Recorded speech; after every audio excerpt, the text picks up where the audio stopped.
चलिए, तो पहली बात कि एलआई क्या होते हैं और ट्रांजिशन एलिमेंट एलआई क्यों बनाते हैं। दो चीजें। एलआई होते क्या है कि एलआई आर होमोजेनियस मिक्सचर, जिसमें कम से कम दो एलिमेंट होंगे, उनमें कम से कम एक जो है वो मेटल होना चाहिए, यानी एलाइज जो है वो मेटल बनाते हैं। पहली बात ये होगी।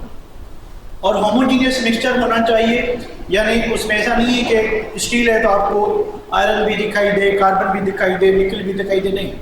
होमोजीनियस मिक्सचर होगा, आपको एक जैसी जो है एक जैसा मिक्सचर दिखाई देगा। होंगे उसमें कम से कम दो एलिमेंट होंगे, दो से ज़्यादा भी हो सकते हैं, ठीक है। तो alloy is a homogeneous mixture. Homogeneous mixture होगा किसका?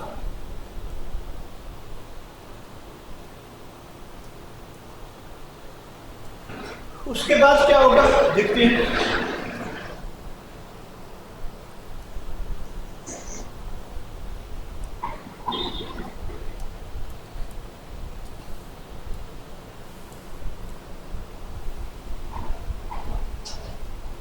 तो Li is a homogeneous mixture of two or more elements, जिसमें एक जो है must be a metal, उसमें एक जो है वो मेटल होना चाहिए, ठीक है, मेटल होना चाहिए। अब ट्रांजिशन एलिमेंट Li क्यों बनाते हैं? एक तो Li क्या है और दूसरा के ट्रांजिशन एलिमेंट Li क्यों बनाते हैं। आवाज सही तो है? हेलो, आवाज आवाज सही है बेटा? आवाज सही है? ओके, चलिए बेटा, ओके, ठीक है। तो ट्रांजिशन एलिमेंट Li क्यों बनाते हैं? अब ट्रांजिशन एलिमेंट में उनके क्रिस्टलाइन स्ट्रक्चर्स में कुछ गैप्स होते हैं, खाली जगह होती हैं, उनको एम्प्टी स्पेसेस या इंटरस्टाइसिस या इंटरस्टिशियल स्पेसेस कहते हैं, ठीक है। अब उनमें हमें ये पता है कि ट्रांजिशन एलिमेंट का अगर आप एटॉमिक रेडियस का ट्रेंड देखेंगे, तो जब आप 3D सीरीज में मूव करेंगे तो काफ़ी एलिमेंट का एटॉमिक रेडियस बिल्कुल आपको एक जैसा दिखाई देगा, यानी उनमें ज़्यादा फर्क नहीं होता, बिल्कुल यानी एक जैसी साइज के एलिमेंट होते हैं। तो क्या होता है कि हम उनकी क्रिस्टलाइन स्ट्रक्चर में या उनके क्रिस्टल लेटाइस में हम एक मेटल को दूसरे मेटल से रिप्लेस कर सकते हैं। क्यों कर सकते हैं? क्योंकि उनकी साइज एक जैसी है, उनकी प्रॉपर्टीज एक जैसी हैं, तो हम एक मेटल को दूसरे मेटल से रिप्लेस कर सकते हैं। तो इस तरह से क्या बन जाएगा कि मिक्सचर ऑफ एलिमेंट्स बन जाएगा, जिसको हम एलआई कहते हैं। तो बात समझ आ गई कि एलआई क्या होते हैं और एलआई क्यों बनते हैं। एलआई होते क्या है कि दे आर होमोजेनियस मिक्सचर, जिसमें कम से कम 2, 3, 4, 5, 6, 7 कुछ भी एलिमेंट हो सकते हैं, जिनमें कम से कम एक एलिमेंट मेटल होगा। दूसरी बात क्यों बनाती हैं? क्योंकि ट्रांजिशन एलिमेंट का एटॉमिक रेडियस ऑलमोस्ट एक दूसरे के क्लोज होता है, बराबर होता है, तो एक एलिमेंट दूसरे को इजीली क्या कर सकता है? रिप्लेस कर सकता है, ठीक है। एलआईज की प्रॉपर्टीज क्या होती है? रिजिडिटी की, बहुत थोड़े रिजिड होते हैं, सख्त होते हैं। मैकेनिकल स्ट्रेंथ कि ये होस्ट मेटल या बेयर मेटल या आप कह लें कि बेस मेटल जो है उसकी बनस्पत इनकी मैकेनिकल स्ट्रेंथ ज़्यादा होती है, ब्रिटलनेस कम होती है, मेलेबिलिटी ज़्यादा होती है। लाइट वेट, इनका वेट नॉर्मली कम होता है। तो उसके बाद इनमें चमक होती है, शाइन होती है। उसके बाद इम्प्रूव्ड रेजिस्टर टू कोरियर, इनको जंग नहीं लगता। उसके बाद हम स्पेशली डिजाइन कर सकते हैं एलआई में भी उसकी कंडक्टिविटी प्योर मेटल से कम होगी, होस्ट मेटल से, या प्योर मेटल से ज्यादा भी हो सकती है। वो डिपेंड करता है कि हम एलआई बनाने के लिए क्या यूज कर रहे हैं, ठीक है। तो ये इनकी प्रॉपर्टी होती है। इसमें कोई प्रॉब्लम है तो पूछ लें। इसमें कोई प्रॉब्लम है? ये जो लिखा हुआ है, ये जो मैंने आपको बताया कि एलआई क्या होता है, एलआई कैसे बनता है और एलआई की ये प्रॉपर्टीज होती है, इसमें कोई प्रॉब्लम है? थोड़ा जल्दी जल्दी बताता जाए।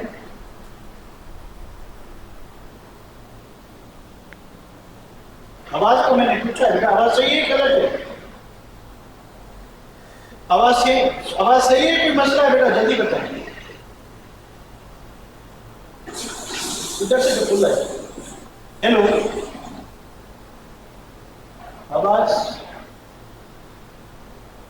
सही है तो एक के पास भी सही होगा, यानी इट्स नॉट अवर फॉल्ट, ठीक है बेटा। चले अब इसके एग्जांपल में आते हैं कि एलआई के एग्जांपल्स कौन से हैं।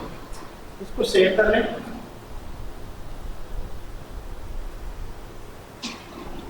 तो जो बुक वाले एलाइज है उसमें पहला है स्टेनलेस स्टील। स्टील में क्या क्या यूज होता है?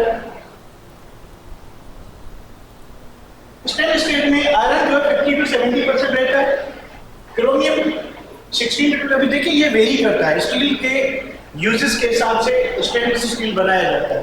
तो इसके 4-5 टाइप होते हैं, उसमें ये परसेंटेज वेरी करती रहती है, ठीक है। निकल 8 to 10% होगी और कार्बन सिलिकॉन ये 1 to 2% होती है। यूज क्या होता है?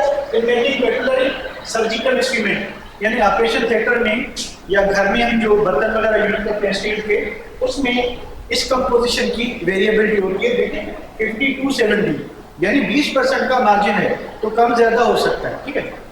उसके बाद क्या होता है? ड्यूरालेमेंट। इसमें 4 एलिमेंट होते हैं, एल्यूमिनियम, कॉपर, मैग्नीशियम और मैंगनीज।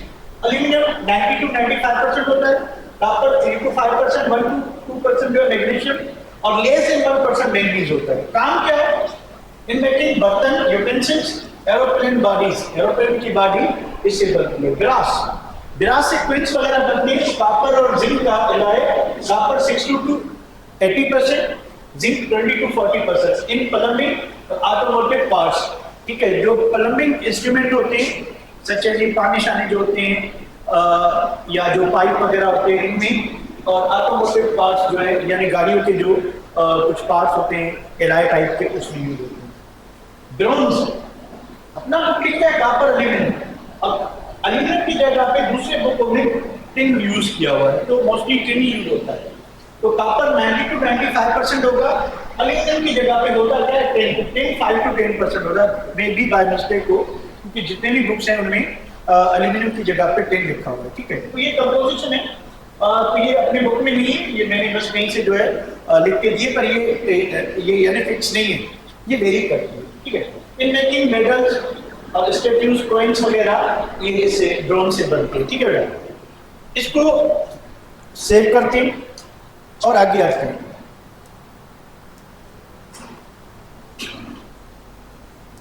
उसके बाद है कि इंटरस्टिशियल कंपाउंड्स क्या होते हैं। पहली बात की मैं आपको समझा दूं कि छोटी छोटी बातें हैं कुछ, वो हम करते फिर आगे जो है बढ़ते जाते हैं। तो इंटरस्टिशियल कंपाउंड का मतलब ये है कि जो ट्रांजिशन एलिमेंट हैं इनमें जो क्रिस्टलाइन स्ट्रक्चर होती है, जो कि 3 डायमेंशनल एटम्स की अरेंजमेंट होती है, उस क्रिस्टलाइन स्ट्रक्चर में कुछ बड़े बड़े गैप्स होते हैं। उन बड़े बड़े गैप्स में कुछ छोटे छोटे, अब इतने भी बड़े नहीं होते, तो छोटे छोटे गैप्स होते हैं, उनको इंटरस्टाइसिस और इंटरस्टिशियल स्पेसेस कहते हैं। उनमें छोटे छोटे एलिमेंट कौन कौन से? Hydrogen, boron, carbon, nitrogen. ये जो छोटे छोटे एलिमेंट हैं, उन छोटे छोटे एलिमेंट उन खाली जगहों में क्या करते हैं? एब्जॉर्ब हो सकते हैं, उनमें समा सकते हैं, ठीक है। तो ऐसे कंपाउंड्स जिनमें ये छोटे छोटे एलिमेंट ट्रैप हो जाएं, फंस जाएं उन खाली जगहों में, तो इन एटम्स को, छोटे छोटे एटम्स को क्या कहते हैं?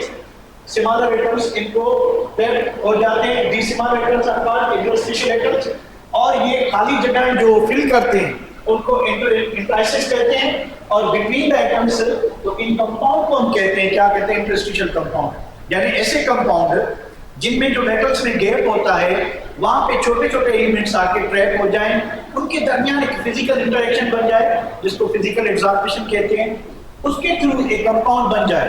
अब ये कंपाउंड स्टोइचोमेट्रिक भी होते हैं, यानी फिक्स रेशियो में भी कंबाइन होते हैं एलिमेंट, और नॉन स्टोइचोमेट्रिक भी होते हैं। तो ज्यादातर ये नॉन स्टोइचोमेट्रिक होते हैं, यानी ये लॉज ऑफ केमिकल कॉम्बिनेशन को ओब्लाइज नहीं करते, क्योंकि इनके दरमियान फिजिकल कॉम्बिनेशन होती है, कोई केमिकल रिएक्शन नहीं होता। तो नीचे मैंने आपको क्या कहते हैं कि स्टोइचोमेट्रिक जो आपके इंटरस्टिशियल कंपाउंड है उनको भी एग्जांपल दिए हुए हैं, और नॉन स्टोइचोमेट्रिक के भी दिए हुए हैं। चलिए आगे बढ़ते हैं कि interstitial compounds in which smaller atoms like hydrogen, boron, carbon, nitrogen are trapped within the crystal lattice of a host metal, जो बेस मेटल है उसके गैप्स में, उसकी खाली जगहों में ये छोटे छोटे एलिमेंट ट्रैप हो जाएंगे और इनके दरमियान एक इंटरेक्शन डेवलप होगी, इसको इंटरस्टिशियल कंपाउंड कहते हैं। इन स्मॉलर एटम्स को इंटरस्टिशियल एटम्स कहते हैं, और गैप्स को इंटरस्टाइसिस कहते हैं बिटवीन द एटम्स जो क्रिस्टलाइन स्ट्रक्चर में होंगे। और द फिनोमेना प्राइमरी अकर्स उन ट्रांजिशन एलिमेंट में होगा जिनकी क्रिस्टलाइन स्ट्रक्चर में बड़े बड़े गैप्स होंगे। जिनकी क्रिस्टलाइन स्ट्रक्चर में क्या होंगे, बड़े बड़े गैप्स होंगे, ठीक है। These compounds may be stoichiometric or non-stoichiometric, और इनको कभी कभी क्या कहते हैं, sometimes they are also termed as interstitial allies, यानी उन खाली जगहों में जो दूसरे एटम आएंगे।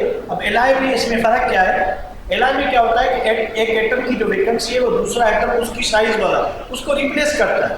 यहाँ पे रिप्लेसमेंट नहीं हो रही, एडिशन हो रही है कि जहाँ पे गैप था उधर आके छोटा एलिमेंट स्टे करेगा, उस गैप में स्टे करेगा। एलाई फॉर्मेशन में क्या हो रहा था कि एक साइज वाले एलिमेंट दूसरे साइज वाले एलिमेंट को, यानी सेम साइज वाला एलिमेंट एक एलिमेंट दूसरे एलिमेंट को रिप्लेस करके उसकी जगह पे आ रहा था। यहाँ पे जो एलिमेंट स्टे करेगा, जो ट्रेड होगा वो गैप में होगा। ये बात समझ रहे हैं? ये बात समझ रहे हैं? नहीं हाँ, चलिए जरूरी नहीं कि सारे एलाई जो है आपके वो फेरोमैग्नेटिक, जिंक और कॉपर का एलाई कहाँ से फेरोमैग्नेटिक होगा? कॉपर के पास एक ही अनपेयर्ड इलेक्ट्रॉन है, जिंक के पास एक भी अनपेयर्ड इलेक्ट्रॉन नहीं है, तो ये फेरोमैग्नेटिक नहीं होंगे। हाँ, डाई और जो है खाली पेरा हो सकते हैं, कोई फेरो भी हो सकता है, पर सारे नहीं होते। इसमें कोई प्रॉब्लम बेटा?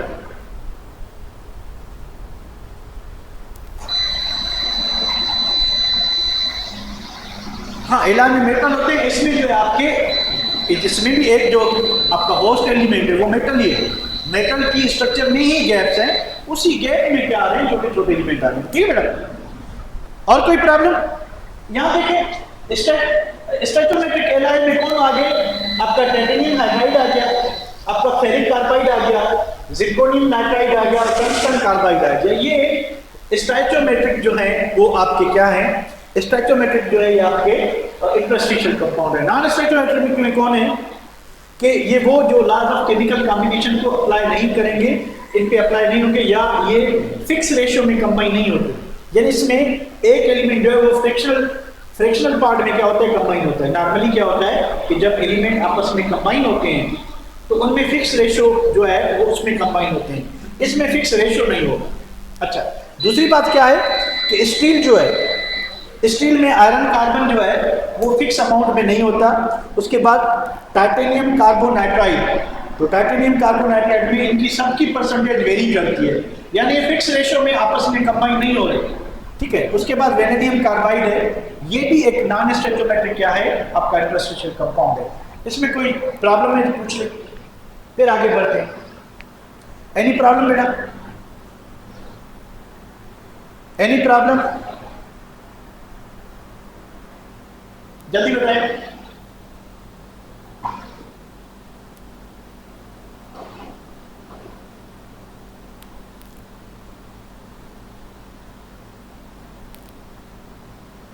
हेलो, चलिए भाई आगे बढ़ते हैं, इसको सेव करते हैं।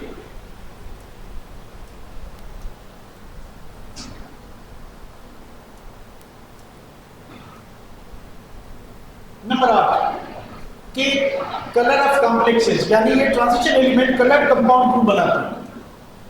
ये कलर कंपाउंड क्यों बनाते हैं, तो पहले इसका फिनोमेना समझते हैं। हमने पढ़ा था कि ट्रांजिशन एलिमेंट की एक प्रॉपर्टी है कि ये कलर कंपाउंड बनाते हैं। क्यों बनाते हैं, इसको थोड़ा डिस्कस करते हैं।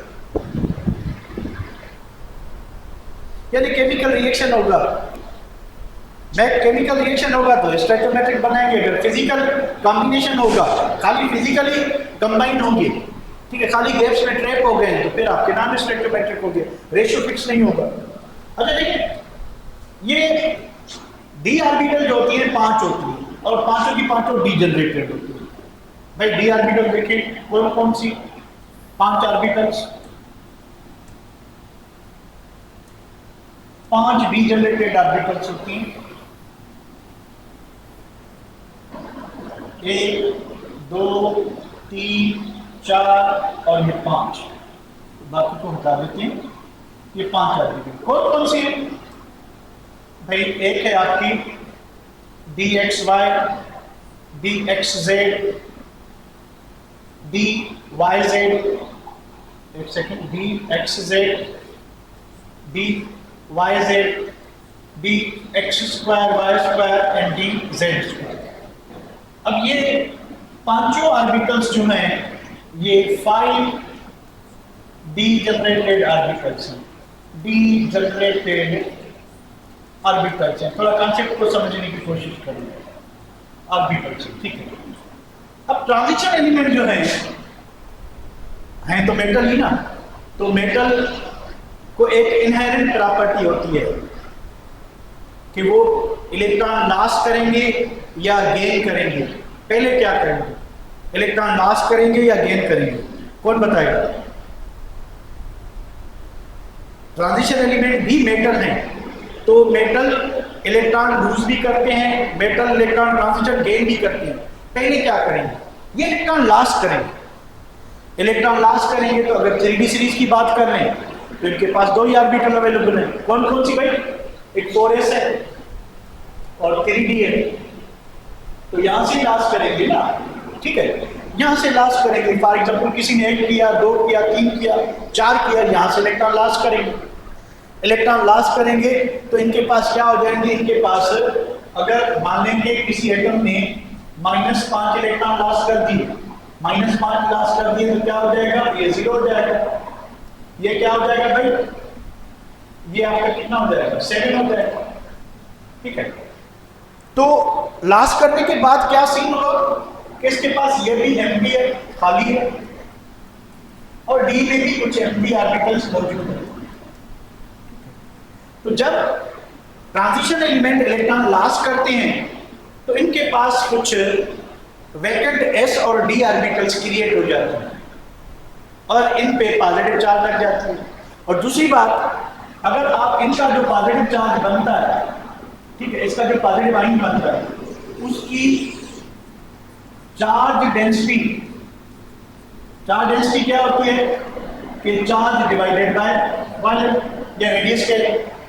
तो इतना तो आपको पता है कि इनका जो एटॉमिक रेडियस है वो s ब्लॉक एलिमेंट से क्या होता है, छोटा होता है, p ब्लॉक एलिमेंट से बड़ा होता है। p ब्लॉक एलिमेंट वाले तो नॉन मेटल होते हैं, s ब्लॉक वाले मेटल और ट्रांजिशन एलिमेंट मेटल। तो इनकी चार्ज डेंसिटी क्या होगी, हाई होगी, लो होगी? इनकी चार्ज डेंसिटी हाई होगी, लो होगी?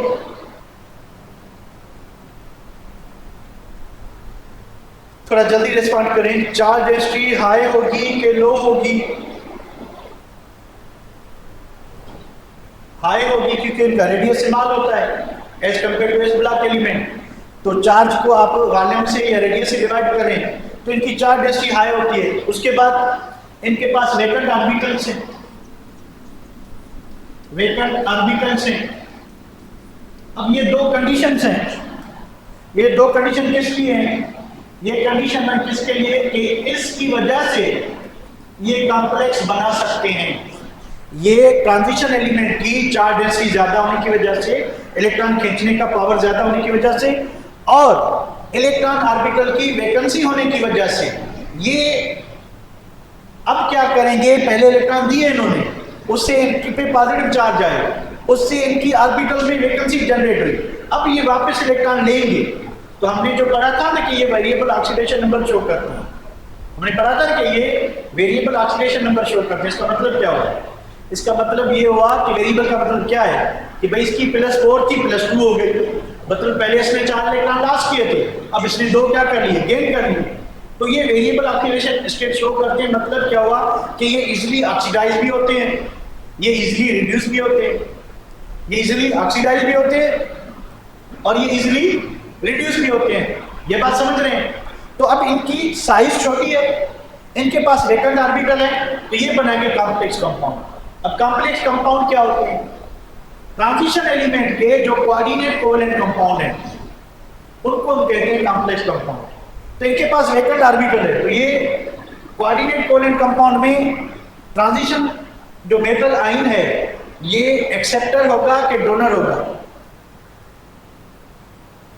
एक्सेप्टर होगा कि डोनर होगा? बहुत सारे इलेक्ट्रॉन दिया इस वजह से। ये क्या होगा बेटा, एक्सेप्टर होगा कि डोनर होगा? नहीं, ये अभी तो एक्सेप्टर होगा ना। हम इस सिनेरियो में बात करें, अभी क्या होगा, इसने अपनी इनहेरेंट प्रॉपर्टी शो की, बीइंग अ मेटल इसने इलेक्ट्रॉन लॉस किए, इस पे पॉजिटिव चार्ज डेवलप हुई, साइमल्टेनियसली उसी वक्त पॉजिटिव चार्ज के साथ साथ वैकेंट ऑर्बिटल भी क्रिएट हुई। ठीक है, रहना जरूरी नहीं आपको समझ आए। समझने की कोशिश करें, ठीक है। तो क्या हुआ कि मेटल इलेक्ट्रॉन लॉस किए, लॉस करने पे दो चीजें हुई। कौन सी दो चीजें हुई?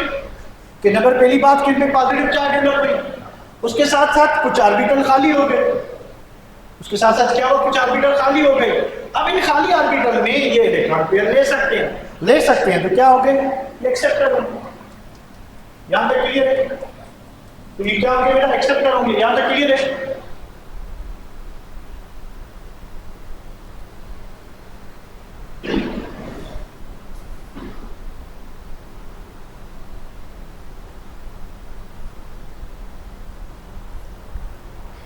डोनर और बात है बेटा, वो समझाता हूं आपको।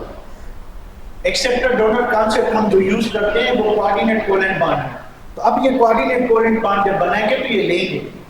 इन्होंने जब लिया था इलेक्ट्रॉन तो वो आयनिक बॉन्ड बनाया था, उसमें डोनर और एक्सेप्टर नहीं होता है, उसमें इलेक्ट्रॉन लॉस करना और गेन करना होता है। ये थोड़ा समझ लें, बेसिक चीज है, ठीक है। तो एक्सेप्टर का मतलब है कि पेयर ऑफ इलेक्ट्रॉन एक्सेप्ट करे डोनर को जो पेयर ऑफ इलेक्ट्रॉन दे। अब इन्होंने जो 1 2 3 इलेक्ट्रॉन दिए थे पहले, वो डोनर नहीं थे। इस सेंस में आप यूज कर सकते हैं, पर इन्होंने आयनिक बॉन्ड बनाया था, इन्होंने पॉजिटिव आयन बनाया था, ठीक है बेटा। यहां तक क्लियर? अभी क्लियर है?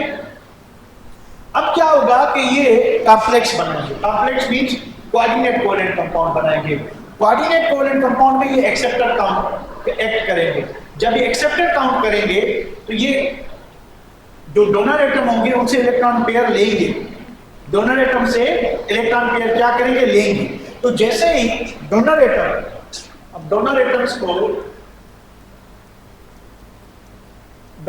को कोऑर्डिनेशन केमिस्ट्री में हम लिगेंड्स कहते हैं। क्या कहते हैं? लिगेंड्स। लिगेंड क्या होता है? ऐसा कोई भी सब्स्टेंस जो इलेक्ट्रॉन पेयर दे सके, इलेक्ट्रॉन पेयर डोनर को, ठीक है। ये बात समझने के लिए कॉम्प्लेक्स बनाएंगे, ये इलेक्ट्रॉन पेयर देंगे, ये इलेक्ट्रॉन पेयर लेंगे। कहां लेंगे? खाली ऑर्बिटल में। जो खाली ऑर्बिटल हुई कैसे हुई? जब इन्होंने आयनिक बॉन्ड बनाया था इलेक्ट्रॉन देने के बाद। ये 2-3 बातें समझ आ रही है? फिर आगे बढ़ते, ये 2-3 बातें समझ आई? लेना देना, वैकेंसी क्रिएट होना, चार्ज डेंसिटी का ज्यादा होना, बाद में फिर लेना, ये 2-3 चीजें समझ आ रही है बेटा? जल्दी बताओ, जहां तक क्लियर है? फिर ना अभी बताओ, मैंने आपके लिए 1-2 चीजें रिपीट कर ली। अभी क्लियर बेटा? ओके।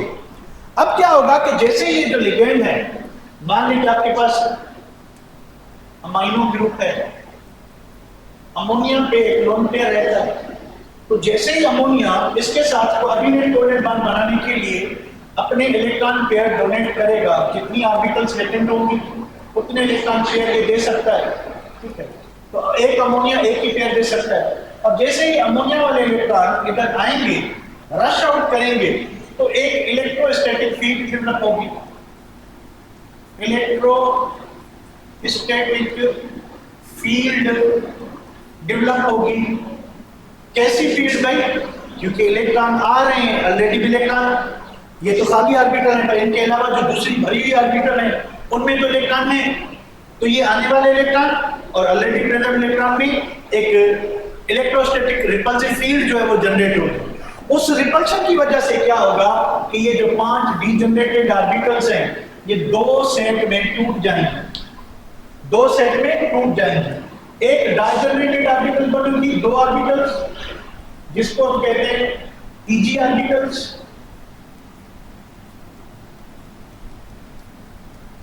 और एक जो है ट्राइजनरेटेड ऑर्बिटल्स में यानी 3 ऑर्बिटल्स में टूटेंगी, इनको हम कहते हैं T2G ऑर्बिटल्स।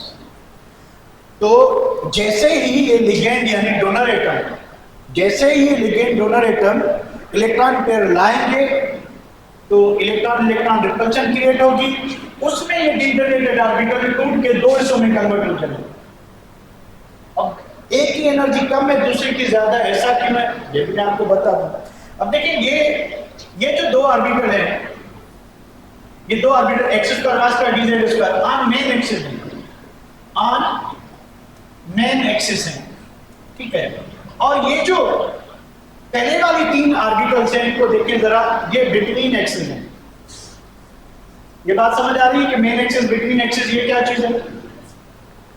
फिर मैं आपको आगे बताऊं। ये बात समझ आ रही है कि x square Y square D Z square d x y d x z d y z, इसका मतलब ये है कि डी ऑर्बिटल डबल डोमेन होती है। एक्स वाई का मतलब है कि ना ही एक्स प्लेन पे है ना ही वाई पे है, एक्स और वाई के बीच में है, यानी दोनों डोमेन जो है एक्स एक्सिस वाई एक्सिस इनके दरमियान है, ठीक है। एक्स जेड के दरमियान है, वाई जेड के दरमियान है। डंबल एक्स एक्सिस पे है या वाई एक्सिस पे है? डंबल ओनली जेड एक्सिस पे है। तो जो ऑर्बिटल्स मेन एक्सिस पे हैं, जो मेन एक्सिस पे हैं, वहां पे इलेक्ट्रोस्टैटिक रिपल्शन क्या होगी? ज्यादा होगी। और रिपल्सिव फोर्स से पोटेंशियल एनर्जी इंक्रीज होती है कि डिक्रीज होती है? जल्दी बता देगा।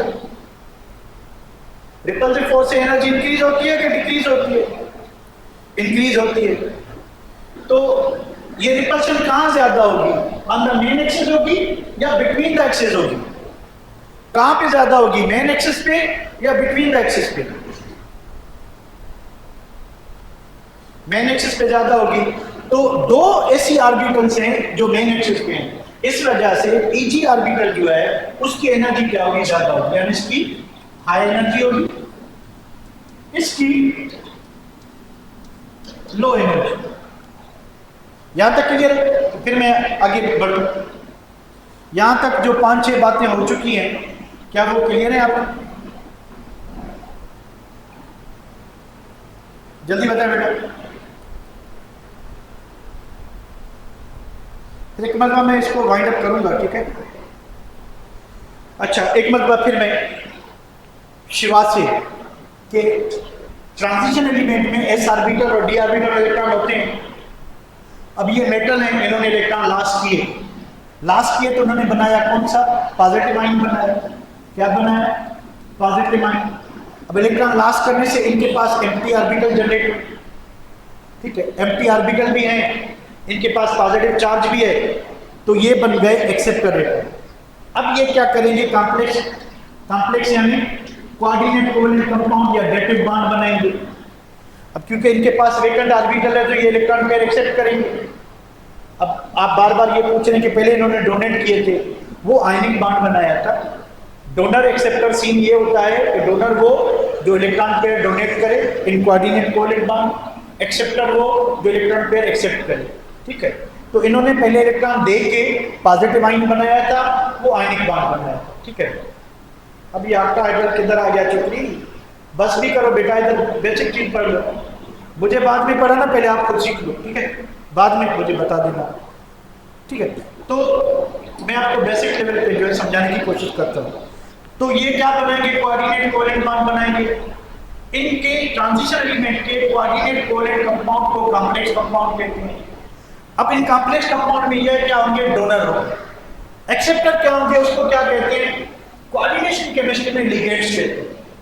तो जैसे ही इन्होंने पहले आयनिक बॉन्ड बनाया, इनके पास वेकेंट ऑर्बिटल मौजूद है। अब ये लिगेंड इलेक्ट्रॉन लेके आए, जैसे लेके आएंगे इलेक्ट्रॉन, तो इलेक्ट्रॉन क्या करेंगे? एक दूसरे को रिपेल करेंगे। उससे क्या होगा कि इलेक्ट्रॉन रिपल्शन जनरेट होगी, और वो रिपल्सिव फोर्स जो है मेन एक्सिस में ज्यादा होगी और जो बिटवीन एक्सिस ऑर्बिटल में कम होगी।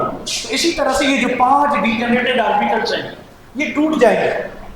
2 सेट ऑफ ऑर्बिटल, एक ट्राई जनरेटेड होगी यानी 3 ऑर्बिटल होगी जिनको हम P2G ऑर्बिटल्स कहते हैं, इनकी एनर्जी कम होगी क्योंकि यहाँ पे रिपल्सिव फोर्स कम है। एक EG ऑर्बिटल होगी जो डाई जनरेटेड होगी जिसकी एनर्जी क्या होती है? ज्यादा होती है। यहां तक एक मतलब फिर पूछ रहा हूं, यहां तक क्लियर है?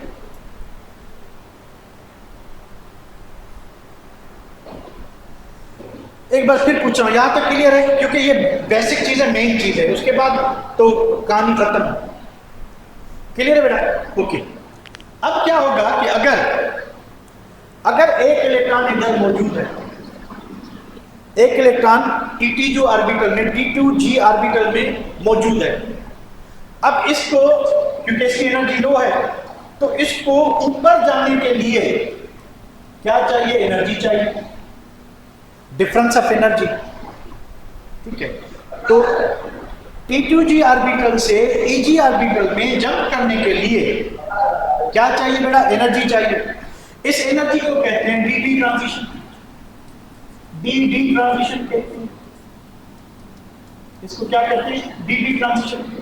यानी डी ऑर्बिटल से डी ऑर्बिटल में जंप करने के लिए एनर्जी चाहिए, और ये जो एनर्जी होती है, ये energy in almost all cases जो एनर्जी चाहिए इस ट्रांजिशन के लिए वो 4000 से लेके 7000 एंगस्ट्रॉम के दरमियान होता है। अब यहां तक क्लियर है? बमना ये जब मुझे पता चला तो मैं आपको बताऊंगा। अभी उतना बताएं कि ये इतना क्लियर है कि इस इलेक्ट्रॉन को इधर भेजने के लिए, ठीक है, यानी डी ऑर्बिटल से दूसरी डी ऑर्बिटल में भेजने के इसको डी ट्रांजिशन कहेंगे, और उसके लिए एनर्जी कितनी चाहिए? 4000 से लेकर 7000। यहां तक क्लियर है? यहां तक क्लियर है, ठीक है। अब आते हैं दूसरी बात। अब कोई भी ट्रांजिशन एलिमेंट है, ठीक है, से कॉपर +2 आयन, कॉपर +2 आयन का कोई भी कंपाउंड है, से कॉपर सल्फेट है, ये -2 ये +2, ठीक है, ये कॉपर 2 आयन। अब देयर आर 3 चांसेस, ये कोई भी सब्सटेंस है, मान लें कि आपके पास कोई भी सब्सटेंस है, ठीक है, इस पे हमने क्या किया? हमने व्हाइट लाइट इससे गुजारी, ठीक है, इसने ऑल व्हाइट लाइट जो है एब्जॉर्ब कर, बताइए सब्सटेंस कैसा दिखेगा? हमने व्हाइट लाइट यानी विद्युत इसके ऊपर गुजारी, इसने पूरी की पूरी वो लाइट जो है इसने एब्जॉर्ब कर दी। ये सब्सटेंस क्या दिखेगा? ये दिखेगा ब्लैक। ये सब्सटेंस क्या दिखेगा? ये सब्सटेंस दिखेगा ब्लैक, ठीक है, ये सब्सटेंस दिखेगा ब्लैक। तो ये हो गई पहली चॉइस कि हमने सब्सटेंस पे व्हाइट कलर की लाइट गिराई, उसने पूरी की पूरी लाइट क्या कर ली? एब्जॉर्ब कर ली। तो ये ब्लैक बॉडी है, ये हमें भी क्या दिखाई देगा? ब्लैक दिखाई देगा, ठीक है। चांस नंबर 2 क्या है? चांस नंबर 2 ये है कि हमने व्हाइट लाइट जो है सब्सटेंस पे गिराई, ठीक है, सब्सटेंस ने पूरी की पूरी व्हाइट लाइट जो है वापस रिफ्लेक्ट कर दी, ठीक है। बताएं सब्सटेंस क्या दिखाई देगा?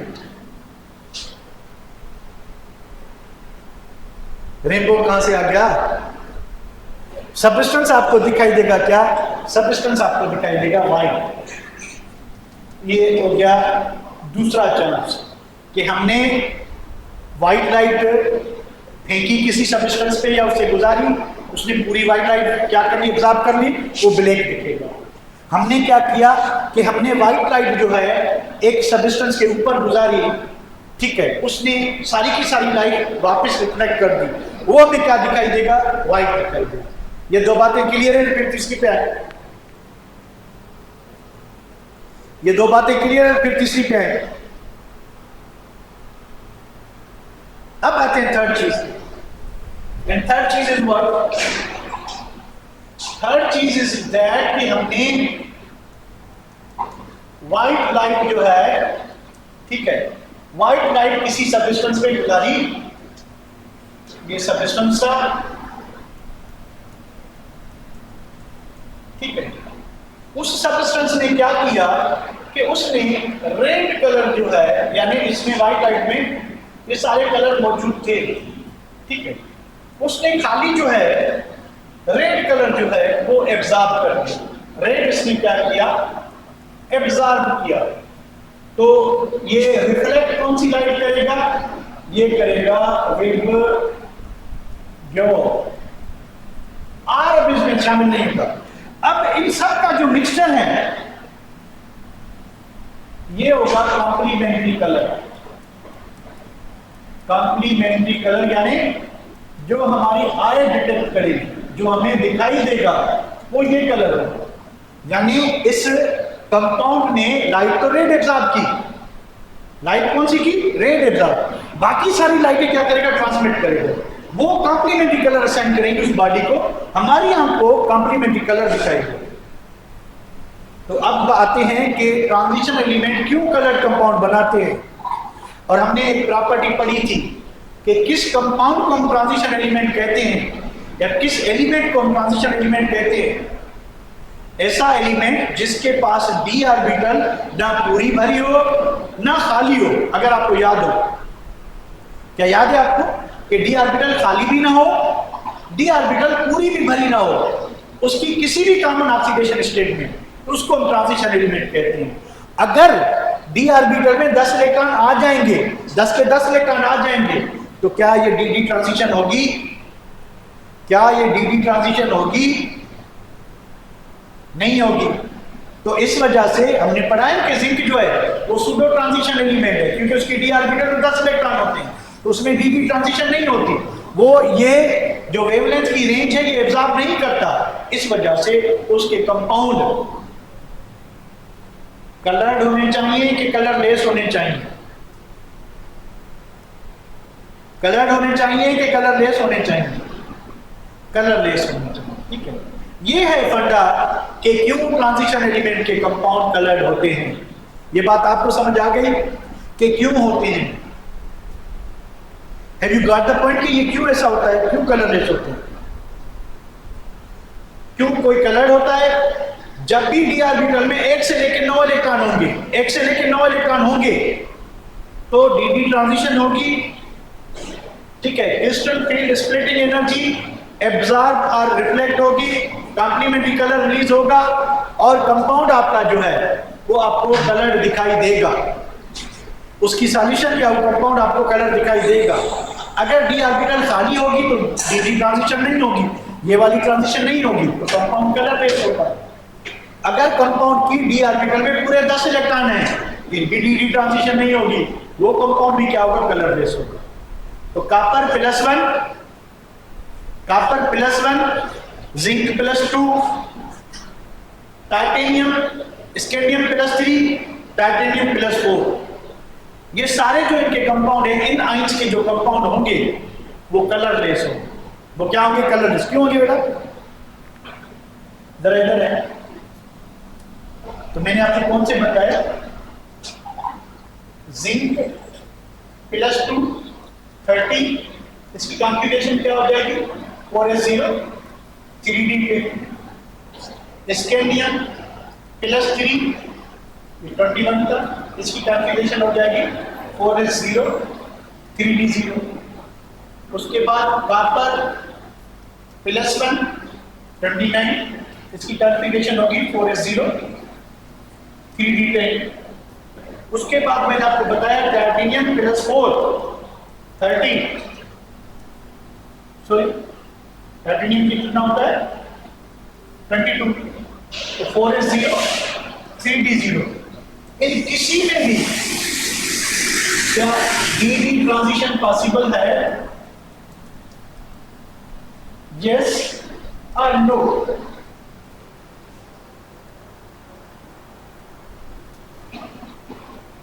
यस और नो? नो। नो तो क्या ये इनके ये सारे कंपाउंड क्या होंगे? No. No d d transition, no do, hence these compounds are colorless। अब कलर कंपाउंड कौन से होंगे इनमें बताएं मुझे।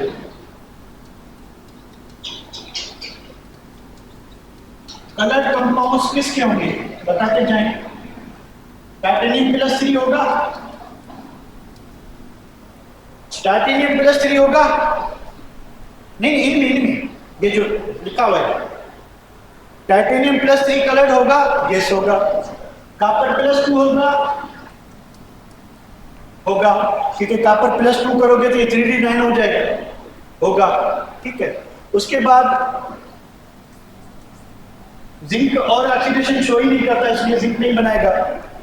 स्कैंडियम अगर +2 हो जाए ठीक है, तो फिर शो करेगा, यस करेगा। ठीक है, तो यही चीज है कि डी ऑर्बिटल में या तो एक इलेक्ट्रॉन हो, एक से लेकर 9 इलेक्ट्रॉन हो, तो वो डी डी ट्रांजिशन शो करेंगे और वो कलर कंपाउंड बनाएंगे।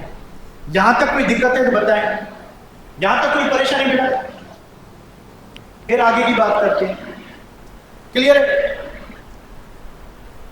ओके ओके, चले उसके बाद आते हैं वापस इधर आते हैं, बुक की लैंग्वेज क्या आती है? बुक क्या कहता है? बुक कहता है कि ट्रांजिशन एलिमेंट्स है partially field D orbitals. Partially field D orbitals कहां से आती है? ट्रांजिशन कहते हैं उनको जिनके पास डी ऑर्बिटल कम से कम एक इलेक्ट्रॉन की वैकेंसी हो, यानी 1 से लेकर 9 इलेक्ट्रॉन तक को खाली हो। When transition element interacts with ligand, कि जब ये ट्रांजिशन एलिमेंट जो है, अब इसमें ऐसा नहीं लिखा हुआ कि इलेक्ट्रॉन लॉस करेंगे, इनके पास वैकेंट, थोड़ा शॉर्टकट में लिखा हुआ है। ठीक है, बुक की लैंग्वेज बता रहा हूं आपको। तो जब भी लिगेंड इनको इलेक्ट्रॉन देने आएंगे, ठीक है, तो इसकी जो 5 डीजेनरेटेड ऑर्बिटल से स्प्लिट हो जाएगी 2 सेट में। T2 ऑर्बिटल्स जो कि ट्रिपली जनरेटेड होती है, Pg ऑर्बिटल जो कि डबली जनरेटेड होती है। उसके बाद क्या है? The energy difference between T2 and Eg orbital is called crystal field energy, crystal field splitting energy SC, या इसको ligand field splitting energy भी कहते हैं। जब P लिखा हुआ है यही होगा। It is denoted by delta naught. Delta naught क्या है? कि energy difference of octahedral splitting। अब ये क्या होता है कि जो octahedral complex होते हैं उनमें जो Eg और T2 का एनर्जी डिफरेंस है उसको हम कहते हैं क्रिस्टल फील्ड स्प्लिटिंग कहते हैं। ठीक है, अब ये पूरी क्रिस्टल फील्ड थ्योरी है जिसमें आपका ये जो आपके कॉम्प्लेक्स कंपाउंड है इनके शेप को एक्सप्लेन करते हैं। तो हमारा इतना आइडिया नहीं तो हम इसको इधर गाइड करते हैं। अब बुक आगे क्या कहते हैं? Visible light is allowed to fall on a transition metal complex, कि जब किसी कॉम्प्लेक्स कंपाउंड पे, ट्रांजिशन एलिमेंट के कॉम्प्लेक्स कंपाउंड पे लाइट गिरेगी, ठीक है, it absorb a particular wavelength between 4000 to 7000, बाकी लाइट रिफ्लेक्ट होगी विच गिव्स कॉम्प्लीमेंट्री कलर, जो कॉम्प्लीमेंट्री कलर ऑब्जर्वर को देगा हमें, यानी सबस्टेंस जो है एक लाइट एब्जॉर्ब करेगा, बकाया लाइट मिलके एक मिक्सचर ऑफ जो है लाइट का कलर जो है वो एक सिंगल कलर वो हमें दिखाई देगा, वो देखते हैं, उसको देखते हैं। ठीक है, ऑब्जर्वर को एक कलर दिखाई देगा, यानी 2 टाइप के कलर दिखाई देते हैं। तो मैं आपको कुछ एग्जांपल्स के साथ समझाने की कोशिश करता हूं। The complementary colour which is actual colour, reflected colour, ये चीजें हम ऑलरेडी डिस्कस कर चुके हैं। कॉपर आयन, जिंक प्लस को स्केलियम पैटर्न, ये कलर रेसोनेटिव हो गए। अब ये भी हमने कर दिया कि जब ट्रांजिशन एलिमेंट लिगेंड से इलेक्ट्रॉन लेके आएंगे तो ये 5 एनर्जी ऑर्बिटल्स स्प्लिट हो जाएंगे। अब ये कुछ एग्जांपल्स कि भाई कोबाल्ट प्लस 2, ऑक्सीजन बड़ा रखा है छोटा होगा, कोबाल्ट रेड, कोबाल्ट प्लस 2 के जितने भी कंपाउंड होंगे, कोबाल्ट 2 क्लोराइड होगा, कोबाल्ट 2 सल्फेट होगा। ठीक है, पॉजिटिव आयन अगर कोबाल्ट है तो उसका कलर रेड होगा। अब देखिए कि उसका जो नेगेटिव एनाइन है वो क्लोराइड कर लें, वो सल्फेट कर लें, वो फास्फेट कर लें, वो नाइट्रेट कर लें, क्योंकि उसको जो कलर असाइन कर रहा है वो कोबाल्ट आयन कर रहा है। तो कोबाल्ट की वजह से कलर है, तो इस वजह से आयरन प्लस 2 का कलर ब्राउन होगा। ठीक है, वेनेडियम का कलर जो है ये रेड लाइट एब्जॉर्ब करेगा, इसकी ट्रांसमिटेड लाइट जो है वो येलो होगी। क्रोमियम ग्रीन दिखाई देगा, कॉपर आपको ब्लू दिखाई देगा, टाइटेनियम जो है आपको वायलेट दिखाई देगा, मैंगनीज आपको पिंक दिखाई देगा। ठीक है, तो ये डिफरेंट आयंस के कलर है। अब इधर आते हैं, ये मैंने एक टेबल बनाया हुआ है कॉम्प्लीमेंट्री कलर का। अब ये कोई भी सब्सटेंस है,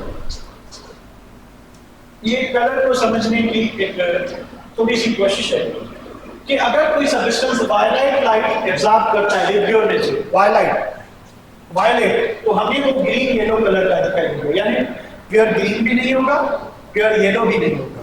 अगर कोई सब्सटेंस ब्लू लाइट एब्जॉर्ब करता है तो वो हमें येलो दिखाई देगा।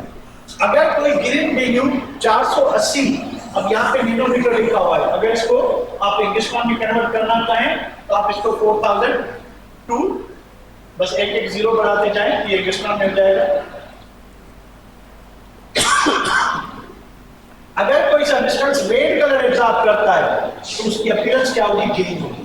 तो यहां से आप समझ सकते हैं कि सबस्टेंस जो एक लाइट एब्जॉर्ब कर रहा है वो तो गायब हो जाएगा, बाकी जो 6 कलर बच जाएंगे वो मिक्स होके कॉम्प्लीमेंट्री कलर या हमारे आई को जो डिटेक्ट होगा कलर वो ये एब्जॉर्ब होने वाला कलर ये है और दिखाई देने वाला कलर ये है। यहां तक कोई दिक्कत नहीं।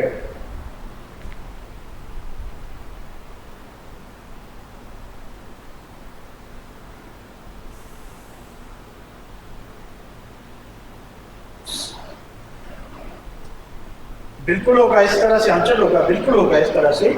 देखिए स्केलियम जो है अपनी हाईएस्ट उसकी जो ऑक्सीडेशन स्टेट है वो +3 है, जिंक +2 ही शो कर रहा है, उसके अलावा उसकी कोई नहीं है। तो उन्हें ऑक्सीडेशन स्टेट में उनके कंपाउंड कलरलेस होंगे।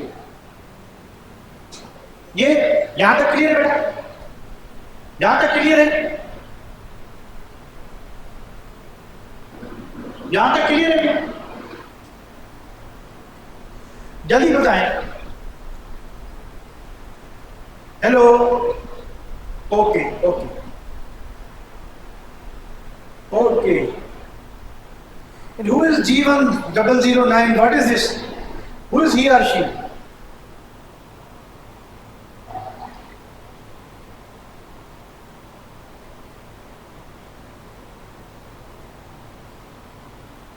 अब ये टी और कौन सी मैकेनिकल, ये क्या है? What is T? और मैकेनिकल एनर्जी फिजिक्स में होती है बेटा, यहां पे कहां आ गई? हमने कौन सा ऐसे एनर्जी से पंखा चलाया है? तो फिजिक्स में हो गया है, फिजिक्स वाले सर से पूछ लेना। चलें आगे बढ़ते हैं।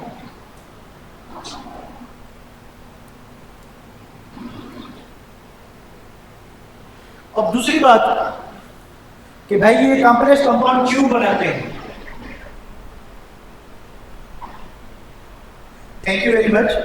क्योंकि ये सेकंड लास्ट टॉपिक है क्वेश्चन, तो मैं कोशिश कर रहा हूँ कि आपको जो है वो इजीली समझ आ जाए। असल में रमजान की वजह से टाइम कम मिल रहा था, तो इसलिए स्पीड, जब भी टाइम कम होता है तो स्पीड बढ़ जाती है, जब टाइम ज़्यादा होता है तो स्पीड कम हो जाती है। ये एक नेचुरल लॉ है, नेचुरल। तो कॉम्प्लेक्स फॉर्मेशन की बात करें कि ट्रांजिशन एलिमेंट जो है कॉम्प्लेक्स क्यों बना है? भाई पहला रीजन ये है कि इनकी वेरिएबल ऑक्सीडेशन स्टेट होती है। अब एक हाई ऑक्सीडेशन है, एक लो है। अब ये हाई से लो में कन्वर्ट हो गए, लो से हाई में कन्वर्ट हो गए, लो से हाई में कन्वर्ट हुए तो ये ऑक्सीडाइज हो गए, इन्होंने आयनिक बॉन्ड बनाया। अब इन्होंने फिर दोबारा इलेक्ट्रॉन लिए, ये हाई ऑक्सीडेशन स्टेट से लो में कन्वर्ट हो जाएंगे। तो एक तो ये रीजन है कि ट्रांजिशन एलिमेंट की जो है वेरिएबल ऑक्सीडेशन स्टेट होती है, इस वजह से ये कॉम्प्लेक्स कंपाउंड बनाते हैं। कि पहले ही ऑक्सीडाइज हुए, ऑक्सीडाइज होने के बाद क्या हुआ कि इन्होंने एक पॉजिटिव आयन बनाया। इन्होंने क्या बनाया? पॉजिटिव आयन बनाया। पॉजिटिव आयन की क्या थी? हाई चार्ज डेंसिटी थी। अब ये चार्ज डेंसिटी क्या होती है? चार्ज डेंसिटी एक रेशियो है between what is charge density? ये रेशियो है बिटवीन व्हाट की चार्ज, मैग्नीट्यूड ऑफ चार्ज कितना डिवाइडेड बाय आप रेडियन या वॉल्यूम करने, कुछ भी करने, ठीक है, इससे डिवाइड करोगे। तो इन्होंने पहले इलेक्ट्रॉन लॉस किए, इन्होंने बनाया पॉजिटिव आयन। जब पॉजिटिव आयन बन गया, पॉजिटिव आयन बनने से क्या हुआ कि इनके केटाइन बना। इनके केटाइन की साइज क्या होती है?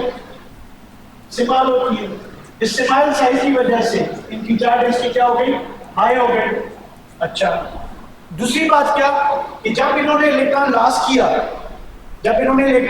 किया, तो इनके पास वैकेंट ऑर्बिटल्स जनरेट हो गए। उस वैकेंट ऑर्बिटल्स में क्या कर सकते हैं कि ये लिगेंड से इलेक्ट्रॉन पेयर एक्सेप्ट करके क्या बनाएंगे? कोऑर्डिनेट कोवेलेंट बॉन्ड बनाएंगे। कोवेलेंट बॉन्ड बनाएंगे। इसी को हम क्या कहते हैं? इसी को हम कहते हैं कॉम्प्लेक्स। तो ये कॉम्प्लेक्स क्यों बनाते हैं? बात समझ आ रही है?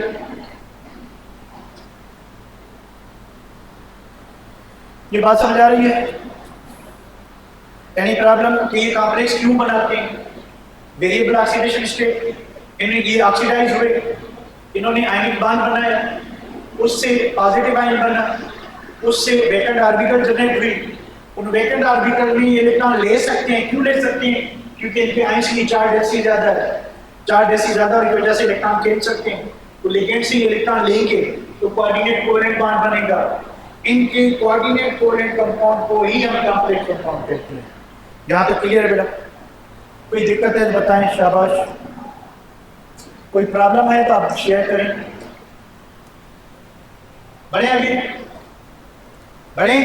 चलो, अब ये कॉम्प्लेक्स कंपाउंड होते क्या है? What are the complex compound? What are the complex compound? Complex compound क्या होते हैं? कॉम्प्लेक्स कंपाउंड को समझने के लिए एक बुक में एग्जांपल दिया हुआ है कि जब हम फेरस साइनाइड की सॉल्यूशन को पोटेशियम साइनाइड में ऐड करते हैं तो हमें एक कॉम्प्लेक्स कंपाउंड मिलता है, पोटेशियम हेक्सासाइनोफिलेट। यानी इसको अगर हम जब क्या किया गया कि फेरस साइनाइड को पोटेशियम साइनाइड से रिएक्ट करवाया गया, ठीक है, ये दो अलग-अलग कंपाउंड थे, इनको जब रिएक्ट करवाया गया तो हमें मिला क्या? पोटेशियम हेक्सासाइनोफिलेट।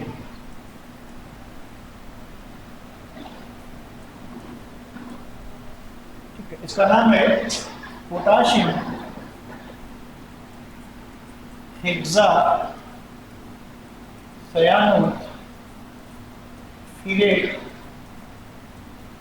2। ठीक है, तो ये इसका नाम है। अब ये एक कॉम्प्लेक्स कंपाउंड है। अब कॉम्प्लेक्स कंपाउंड क्यों है? कॉम्प्लेक्स कंपाउंड इस वजह से है कि जब इसको हम पानी में डिसॉल्व करेंगे, when we put it into water, we don't get expected क्या है कि हमें मिले पोटेशियम आयन, ठीक है, हमें मिले आयरन आयन, हमें मिले साइनाइड आयन। एक्सपेक्टेड यही है ना कि भाई ये कैसे बना है? ये बना था फेरस 2 साइनाइड -1 से, ये बना था पोटेशियम से और साइनाइड से। तो जब इसको हम आयनाइज करें, कॉम्प्लेक्स आयन को, तो हमें पोटेशियम आयन मिलना चाहिए, फेरस आयन मिलना चाहिए और साइनाइड आयन। मिलता क्या है? What we don't get, but what we get what? We get potassium ion. Yes.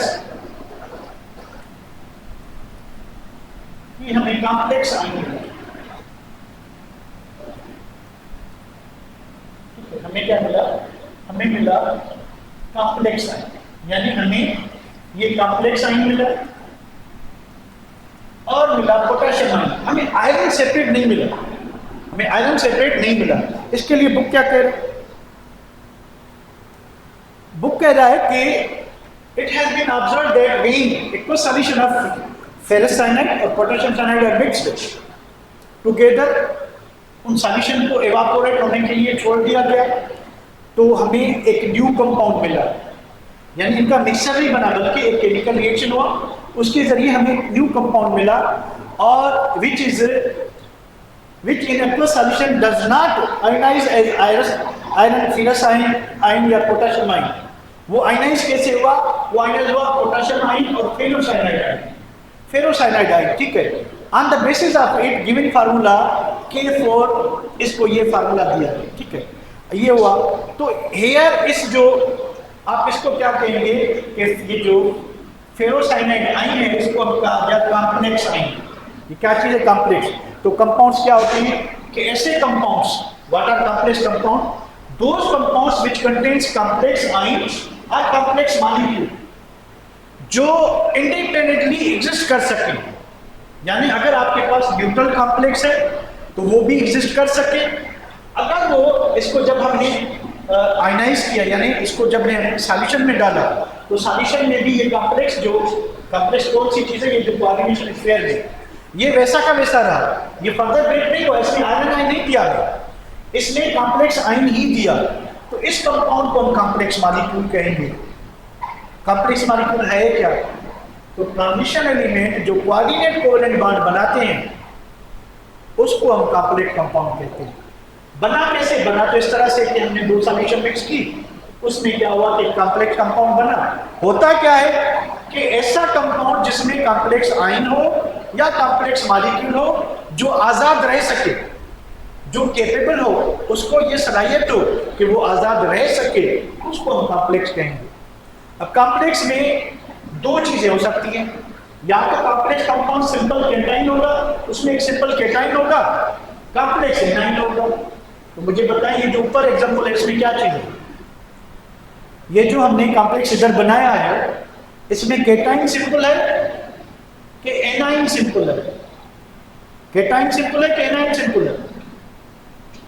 Cation simple है। कॉम्प्लेक्स आपका क्या है? एनाइन। ये +1 × 4 +4, ये -4। तो एनाइन आपका कॉम्प्लेक्स है, यानी जो चीज आप कोऑर्डिनेशन स्फीयर में, इस कोऑर्डिनेशन स्फीयर में रख रहे हो, ये आपका कॉम्प्लेक्स होगा। ठीक है, तो दो पॉसिबिलिटीज हैं। कौन सी? कि सिंपल केटाइन हो सकता है आपके पास, कॉम्प्लेक्स एनाइन हो सकता है। या फिर दूसरी पॉसिबिलिटी क्या है कि आपके पास कॉम्प्लेक्स केटाइन हो सकता है और सिंपल एनाइन हो सकता है। तो एनाइन सिंपल भी हो सकता है। ठीक है, फॉर एग्जांपल एक एग्जांपल कर लेते हैं कि भाई ये है आपके पास कॉपर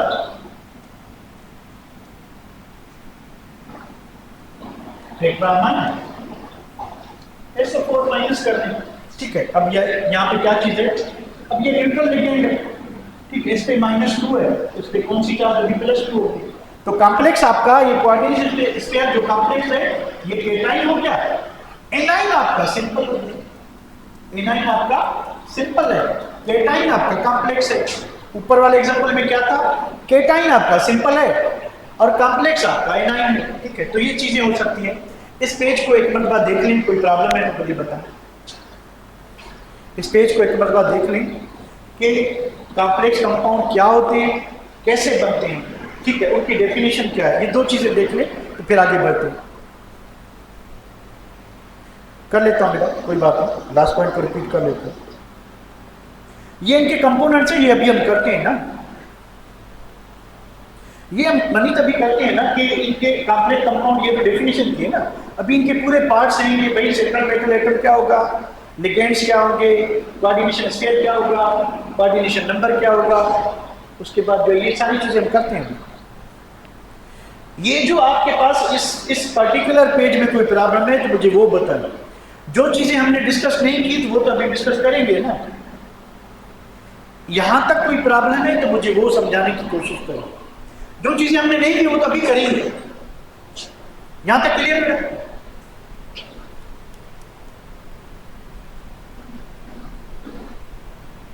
बता देता हूं, कोई बात नहीं।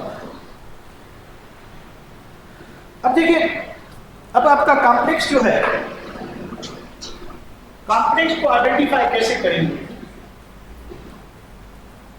कॉम्प्लेक्स न्यूट्रल भी हो सकता है, कॉम्प्लेक्स आपका केटाइन भी हो सकता है, कॉम्प्लेक्स आपका एनाइन भी हो सकता है। तीन पॉसिबिलिटीज है। अगर देखें, अब ये जो कोऑर्डिनेशन स्फीयर होता है इसमें दो चीजें होती हैं। कोऑर्डिनेशन स्फीयर में दो चीजें होती हैं, एक सेंट्रल मेटल एटम होता है, उसके साथ क्या होते हैं? लिगेंड्स होते हैं। समझ लें कि कोऑर्डिनेशन स्फीयर में दो चीजें होती हैं, एक सेंट्रल मेटल एटम और दूसरा लिगेंड। अब देखिए, जितनी भी चार्जेस होंगी तो सम ऑफ चार्जेस क्या होगा? 0 होगा। यानी अगर कोऑर्डिनेशन स्फीयर के बाहर कुछ भी नहीं है, अगर कोऑर्डिनेशन स्फीयर के बाहर कुछ भी नहीं है तो कॉम्प्लेक्स आपका क्या होगा? न्यूट्रल। कॉम्प्लेक्स आपका क्या होगा? न्यूट्रल। नॉर्मली सिंपल कंपाउंड में क्या होता है कि पहले पॉजिटिव पार्ट होता है फिर नेगेटिव होता है, पहले पॉजिटिव देन नेगेटिव। ठीक है, इधर भी वही सीन है कि अगर ए जो है कोऑर्डिनेशन स्फीयर से पहले आता है, बी अंदर है। ठीक है, उसके बाद क्या है कि ए कोऑर्डिनेशन स्फीयर है, बी बाहर है, और क्या चीज है कि ए और बी दोनों अंदर है। मुझे बताएं, थोड़ा सा आइडिया दें, इसमें कॉम्प्लेक्स केटाइन है कि एनाइन है? कॉम्प्लेक्स केटाइन है कि एनाइन है? देखिए, पहला पार्ट आएगा केटाइन का, दूसरा आएगा नेगेटिव। इसको फॉलो करें कि नॉर्मली पहले पॉजिटिव पार्ट आता है फिर नेगेटिव आता है, तो पॉजिटिव पार्ट पहले नेगेटिव बाद में है, तो कोऑर्डिनेशन स्फीयर वाला कॉम्प्लेक्स है, तो कॉम्प्लेक्स एनाइन है। और आपका ठीक है, इसमें क्या की केटाइन कौन है, एनाइन कौन है? ये न्यूट्रल है, क्योंकि इसके अंदर ही पॉजिटिव चार्ज भी अंदर है, नेगेटिव भी अंदर है, तो ये न्यूट्रल होगा। अब पहले क्या रहा है कॉम्प्लेक्स, तो कॉम्प्लेक्स केटाइन है, एनाइन आपका सिंपल है, एनाइन सिंपल, यहाँ पे केटाइन सिंपल, कॉम्प्लेक्स एनाइन है, सॉरी इधर केटाइन आपका सिंपल है, कॉम्प्लेक्स एनाइन, कॉम्प्लेक्स आपका केटाइन है, एनाइन सिंपल है, यहाँ पे ना एनाइन है ना केटाइन है, न्यूट्रल कॉम्प्लेक्स है, ठीक है। तो अगर इस तरह से आपको दिखाई दे रहा है कि अंदर सेंट्रल मेटल एटम है और लिगेंड दोनों अंदर है, बाहर कुछ भी नहीं है, ना कोऑर्डिनेशन स्फीयर के लेफ्ट साइड पे ना राइट साइड पे, तो ये क्या होगा, न्यूट्रल होगा। ये बात समझ आ गई, ये बात समझ आ गई, ओके ओके। चलिए अगर अब इस तरह से है कि पहले लिखा हुआ है ए, अच्छा कॉम्प्लेक्स केटाइन है, तो पहले आपका कोऑर्डिनेशन स्फीयर आता है, बाद में आपका बी आता है, तो पहला पार्ट जो है वो पॉजिटिव रहता है, तो ये पॉजिटिव है नेगेटिव, तो कॉम्प्लेक्स आपका जो है वो क्या हो गया, केटाइन, और एनाइन आपका क्या हो गया, सिंपल। ये बात क्लियर है? तो वो जो हमने एग्जांपल लिखा था कौन सा, हमने क्या लिखा था कि ये जो काफर वाला सिंपल, या ये कोई और कर लेती है कि डायमाइन,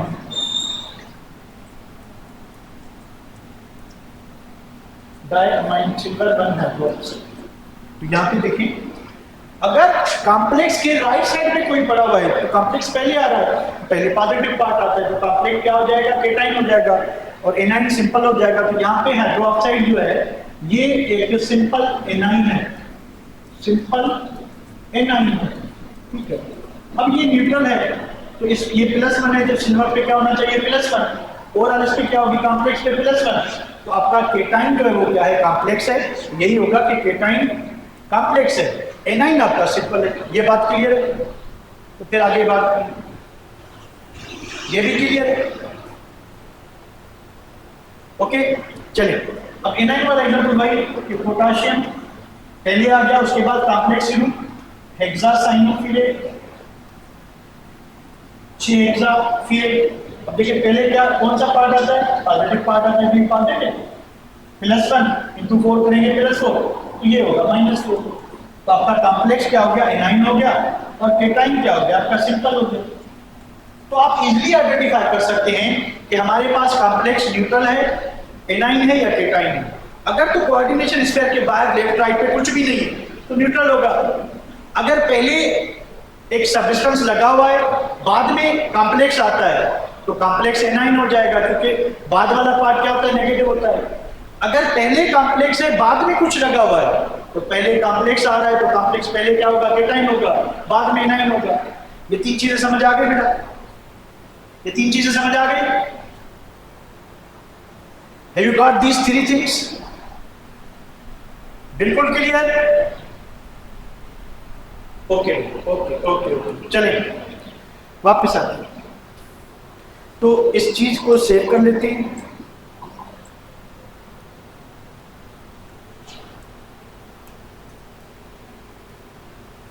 अब कंपोनेंट्स ऑफ कॉम्प्लेक्स कंपाउंड के, कॉम्प्लेक्स कंपाउंड में कौन कौन से कंपोनेंट्स यूज होते हैं इसको कर लेते हैं। तो कल मैं आपको डिटेल में नॉमेनक्लेचर कराऊंगा, ठीक है।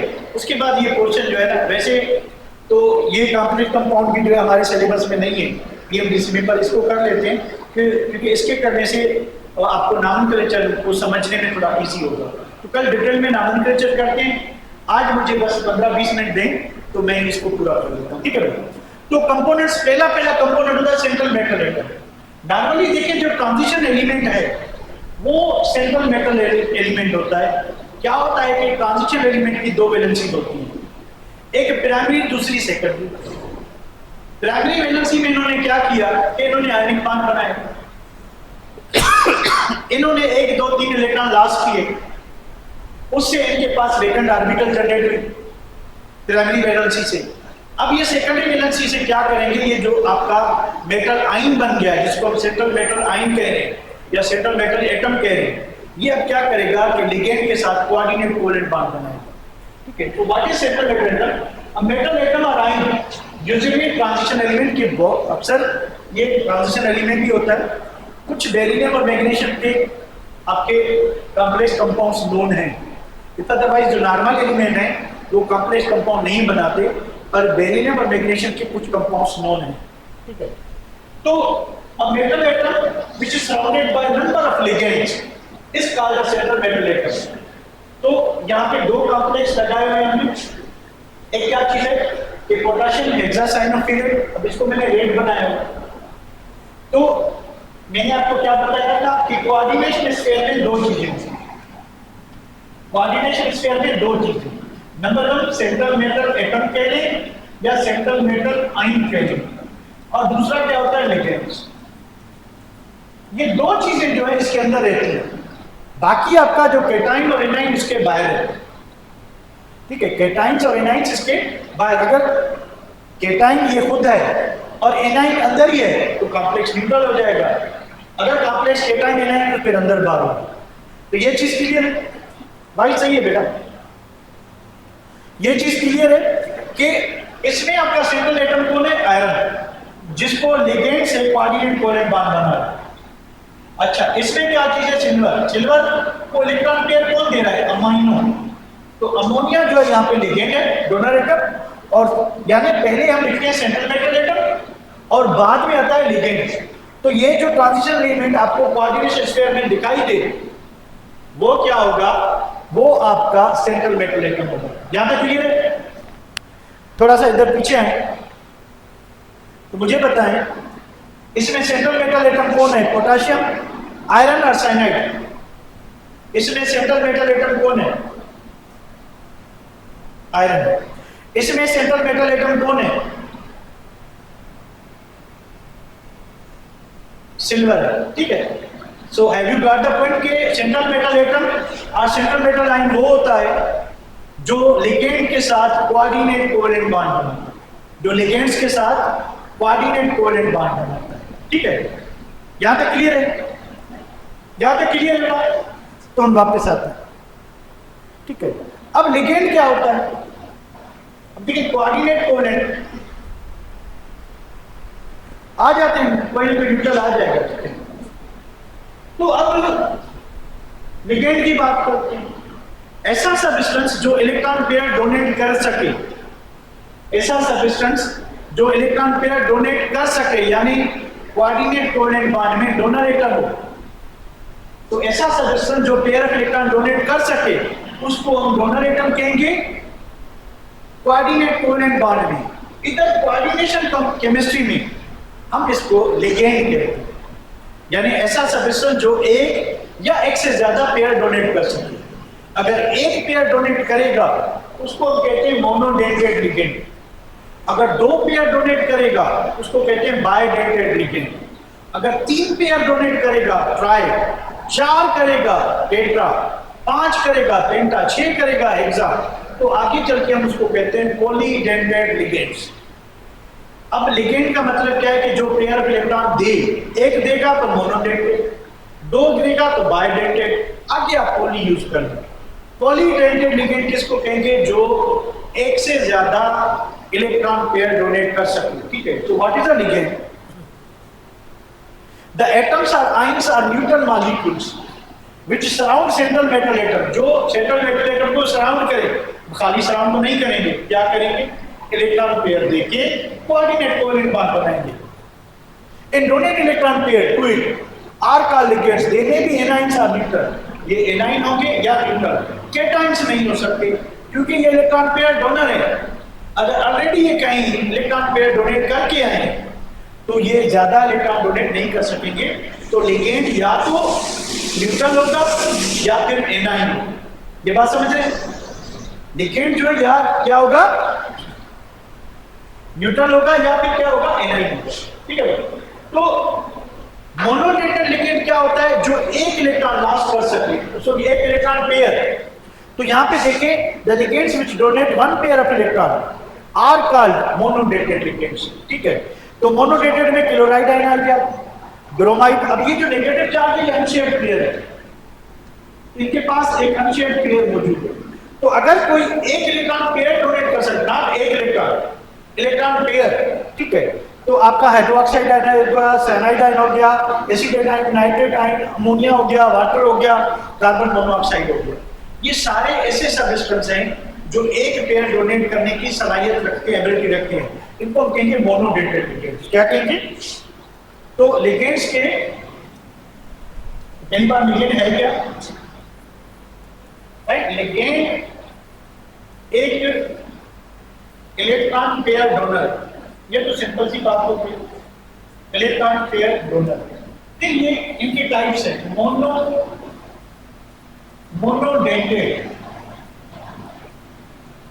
Monodentate ligand. उसके बाद क्या होगा? बाइडेंटेड।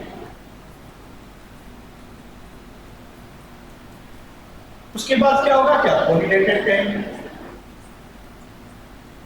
ठीक है, एक एक एग्जाम्पल कर लेते हैं, एक एक क्यों ज्यादा कर लेते हैं कि भाई हमारे पास OH चाहिए, तो इसमें जो नेगेटिव चार्ज है इसमें एक अनशेयर्ड पेयर लगा हुआ है। हमारे पास साइनाइड है, एक अनशेयर्ड पेयर लगा हुआ है।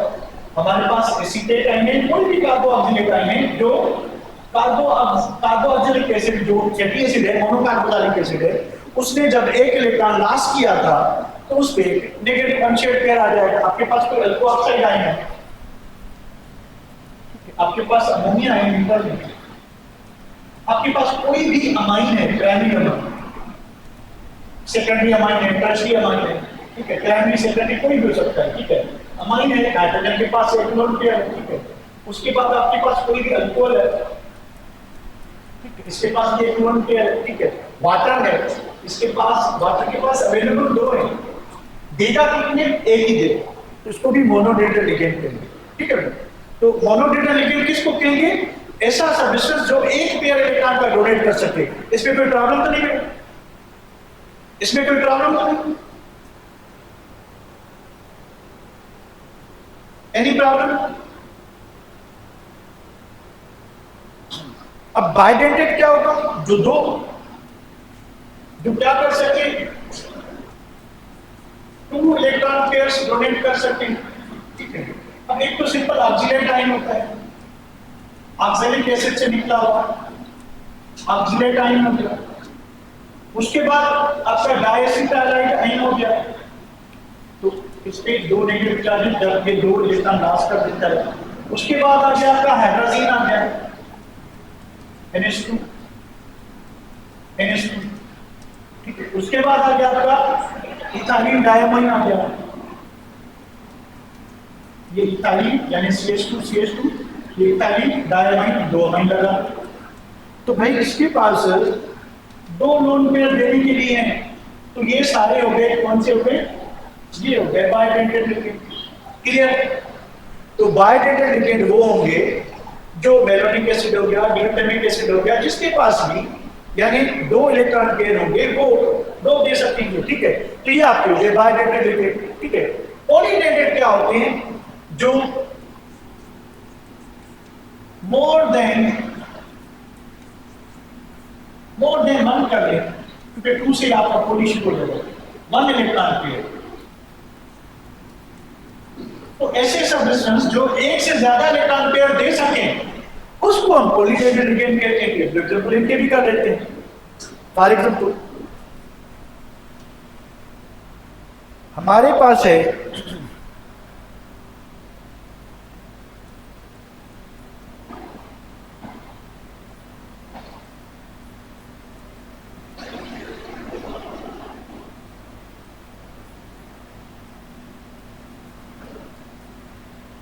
इसको कहते हैं डाइमिथाइल,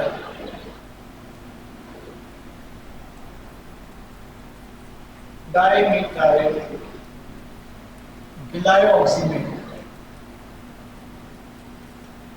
बताइए इसके पास कितने पेयर्स अवेलेबल है? इसके पास कितने पेयर अवेलेबल है डोनेट करने के लिए? शाबाश मेरे बच्चों।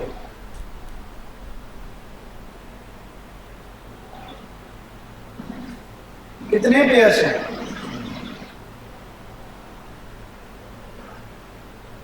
मुस्कान 4, स्वानी 2, कृष्णा 4, सुमित 2, सुधा 4, 2 ऑक्सीजन 2, 4, ठीक है। इसके पास अवेलेबल 4 पेयर है, देता ये 2, नाइट्रोजन वाले 2 देगा, ठीक है। तो ये यानी has 4 electron pairs, but can donate 2 of these, 2 from nitrogen. तो ये नाइट्रोजन वाली 2 इलेक्ट्रॉन पेयर लास्ट करेगा। अब देखिए बाकी वाले लास्ट क्यों नहीं करेगा, क्योंकि एक इलेक्ट्रॉन पेयर जो है ना 2 पेयर है, तो ये बनाएगा इस तरह से ना कोऑर्डिनेट कोवेलेंट बॉन्ड। तो आपका जो एक्सेप्टर एटम है वो इस जगह पे है, उसकी वेटेड ऑर्बिटल इस जगह पे है, तो इनकी ज्योमेट्री जो है ये आउट ऑफ द प्लेन है, ये प्लेन से आउट जा रहे हैं, तो ये इसको इलेक्ट्रॉन पेयर जो है वो दे नहीं सकेंगे। यानी इनकी ऑर्बिटल, इन दोनों नाइट्रोजन की ऑर्बिटल आपके सेंट्रल मेटल एटम की वेटेड ऑर्बिटल से ओवरलैप कर जाएगी, पर ये दूर होने की वजह से ओवरलैप नहीं कर सकेंगे। इस वजह से इनके पास है 4 पेयर, पर देंगे कितने, 2। ये बात समझ आ गई? तो मैंने आपको समझा दिया क्या, अभी बताएं, have you got the point? Arpana को आ गया, सुधा को आ गया, और कोई कि हैं 4 देंगे 2, क्लियर है? ओके। अच्छा एक और बड़ा सा विषय जिसको कहते हैं इजी का, इथाइल डायमाइन टेट्राएसीटेट, टेट्राएसीटेट, ये एक हेक्साडेंटेट, इसको ईडी का कहते हैं शॉर्ट फॉर्म में, ये एक हेक्साडेंटेट लिक्विड है। कैसे? Nitrogen CH2 C double bond O minus, CH2 C double bond O minus, CH2 CH2N, nitrogen C double bond O minus, O minus. इसके पास 6 पेयर्स अवेलेबल है, ठीक है, 6 पेयर्स, 2 नाइट्रोजन के पास और 4 ऑक्सीजन के पास अनशेयर्ड पेयर है। इसको कहते हैं हेक्साडेंटेट। अब इसका कोई एग्जांपल नहीं कि कितने दे सकता है, तो इसको कहते क्या है, हेक्साडेंटेट, हेक्साडेंटेट लिगेंड। तो ये अक्सर जो है, ये अक्सर इंटीटेस्ट में एग्जाम में पूछा जाता है इसकी स्ट्रक्चर। इसकी स्ट्रक्चर सिंपल है, इथाइल डायमाइन, 2 अमाइन है, और दोनों अमाइन से क्या है कि नाइट्रोजन गायब है, NH2 होता है, तो क्या सब्स्टिट्यूट है, एसीटेट, इधर CH2 आएगा, CH2 ये एसीटेट होगा, ठीक है। अच्छा तो ये कौन सा अमाइन है, प्राइमरी है, सेकेंडरी है, टर्शियरी है? इधर जो अमाइन है वो कौन सा है, प्राइमरी, सेकेंडरी या टर्शियरी? प्राइमरी, सेकेंडरी या टर्शियरी? टर्शियरी है, क्योंकि नाइट्रोजन गंजा है, नाइट्रोजन के तीनों हाइड्रोजन उड़े हुए हैं, तो ये टर्शियरी अमाइन, ठीक है। चलिए वापस आते हैं। तो लिगेंड के कितने किस्म हो गए? मोनोडेंटेट वो लिगेंड होता है जो एक पेयर डोनेट कर सके, बाइडेंटेट वो होता है जो 2 डोनेट कर सके, ट्राई, टेट्रा और पॉली वो होते हैं जो 1 से ज्यादा इलेक्ट्रॉन पेयर डोनेट कर सके, ठीक है बेटा। इसको इधर वाइंड अप करते हैं, इसको सेव करते हैं।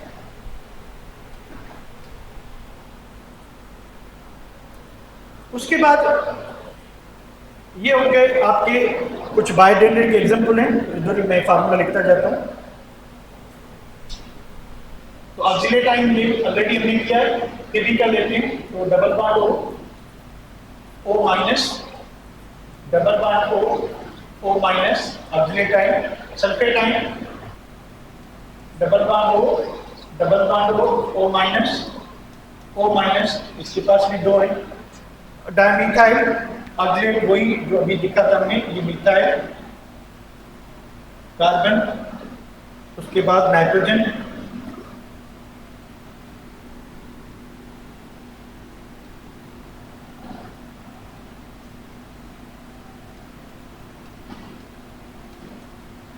O माइनस OH, ये हो गया। उसके बाद क्या चीज है, कार्बोनेटाइन, कार्बोनेटाइन ये होगा ऐसे डबल बॉन्ड हो O माइनस, ये भी बायडेटेड है।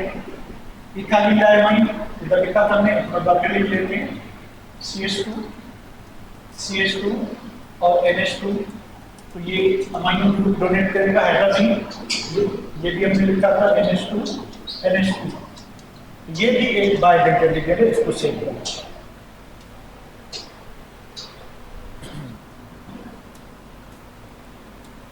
ये हमने कर लिया।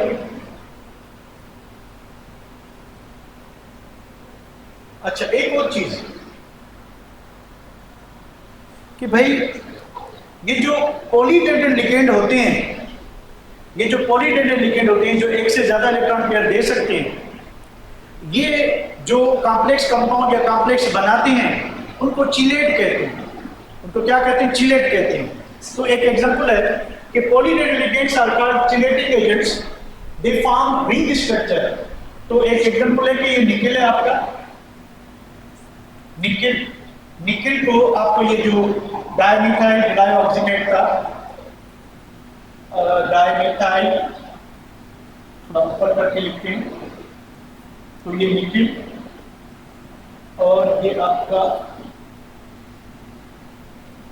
नाइट्रोजन, इस पे था O माइनस, इस पे था OH, ये जुड़ा था किससे? डबल बॉन्ड कार्बन, कार्बन से, तो यह इधर हो गया मिथाइल, इधर हो गया मिथाइल, ये ग्लाइऑक्सीनेट हो गया, इधर एक और नाइट्रोजन, तो नाइट्रोजन जुड़ा हुआ है O माइनस से, या इधर OH कर लें, इधर O माइनस कर लें अपोजिट साइड पे, और यहाँ पे डबल बॉन्ड कार्बन और कार्बन के साथ लगा हुआ है मिथाइल। इस कंपाउंड का नाम है निकेल डाइमिथाइल ग्लाइऑक्सीनेट। ये जो है क्या होगा कि एक नाइट्रोजन ने अपना इलेक्ट्रॉन पेयर इधर से दिया, एक नाइट्रोजन ने अपना इलेक्ट्रॉन पेयर इधर से दिया, एक नाइट्रोजन ने इधर से दिया, एक नाइट्रोजन ने इधर से दिया। तो ये एक जो है क्लोज रिंग स्ट्रक्चर बन गई, ठीक है, ये एक क्लोज रिंग स्ट्रक्चर बन गई। अब ये जो चिलेट है ये ग्रीक वर्ड से लिया है, क्रेप्सकिला। एक बिल्कुल इस तरह उसकी मूंछें होती हैं, वो काटता है, एक जो एक इंसेक्ट है, ठीक है, आपने में भी बायो में पढ़ा होगा, ठीक है, तो इंसेक्ट है, तो उसका ये चिलेट जो है उसी की तरह उसका मुंह जो है बंद हो जाता है, तो ये एक रिंग स्ट्रक्चर बनाते हैं। चिलेट जो है, जो पॉलीडेटेड लिगेंड होते हैं वो एक रिंग स्ट्रक्चर बनाते हैं। तो इस कंपाउंड को हम क्या कहते हैं? चिलेट कहते हैं, और प्रोसेस को हम चिलेशन कहते हैं। और चिलेशन कौन करेगा? पॉलीडेटेड लिगेंड करेगा।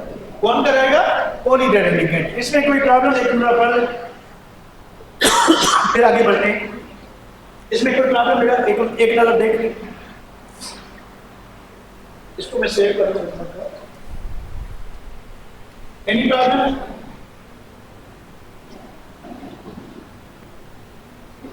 ओके। उसके बाद दो छोटी छोटी चीजें वो कर लेते हैं। कोऑर्डिनेशन नंबर क्या होता है? कोऑर्डिनेशन नंबर एक सिंपल सी चीज है कि लिगेंड्स ने टोटल कितने इलेक्ट्रॉन पेयर दिए हैं किसको? सेंट्रल मेटल एटम को। या अदर वर्ड लिखें कि टोटल कोऑर्डिनेट कोवेलेंट बॉन्ड कितने बने हैं between ligands and central metal atom, इसको कोऑर्डिनेशन नंबर कहेंगे। सिंपल सी बात है, आप कंपाउंड को देखेंगे। अब इसमें देखें, दो एग्जांपल लिखे हुए हैं यहाँ पे, तो व्हाट इज कोऑर्डिनेशन नंबर यहाँ पे बताएं। इधर क्या भाई,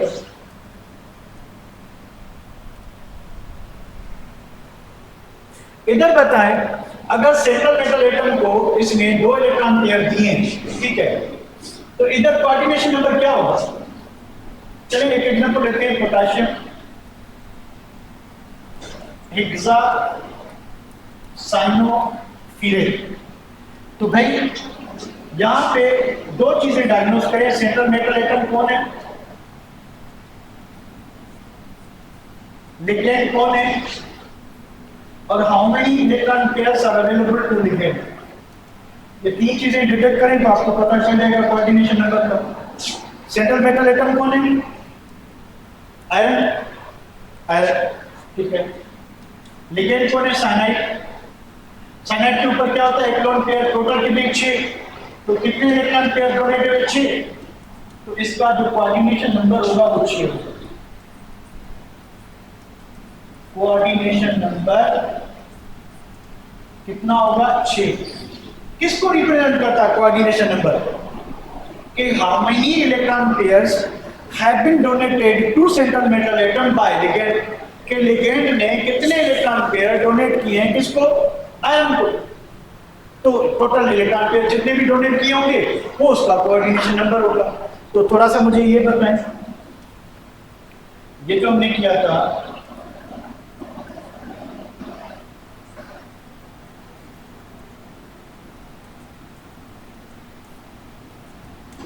बताएं, ए बी सी और ये डी, डी क्या है? डी क्या है?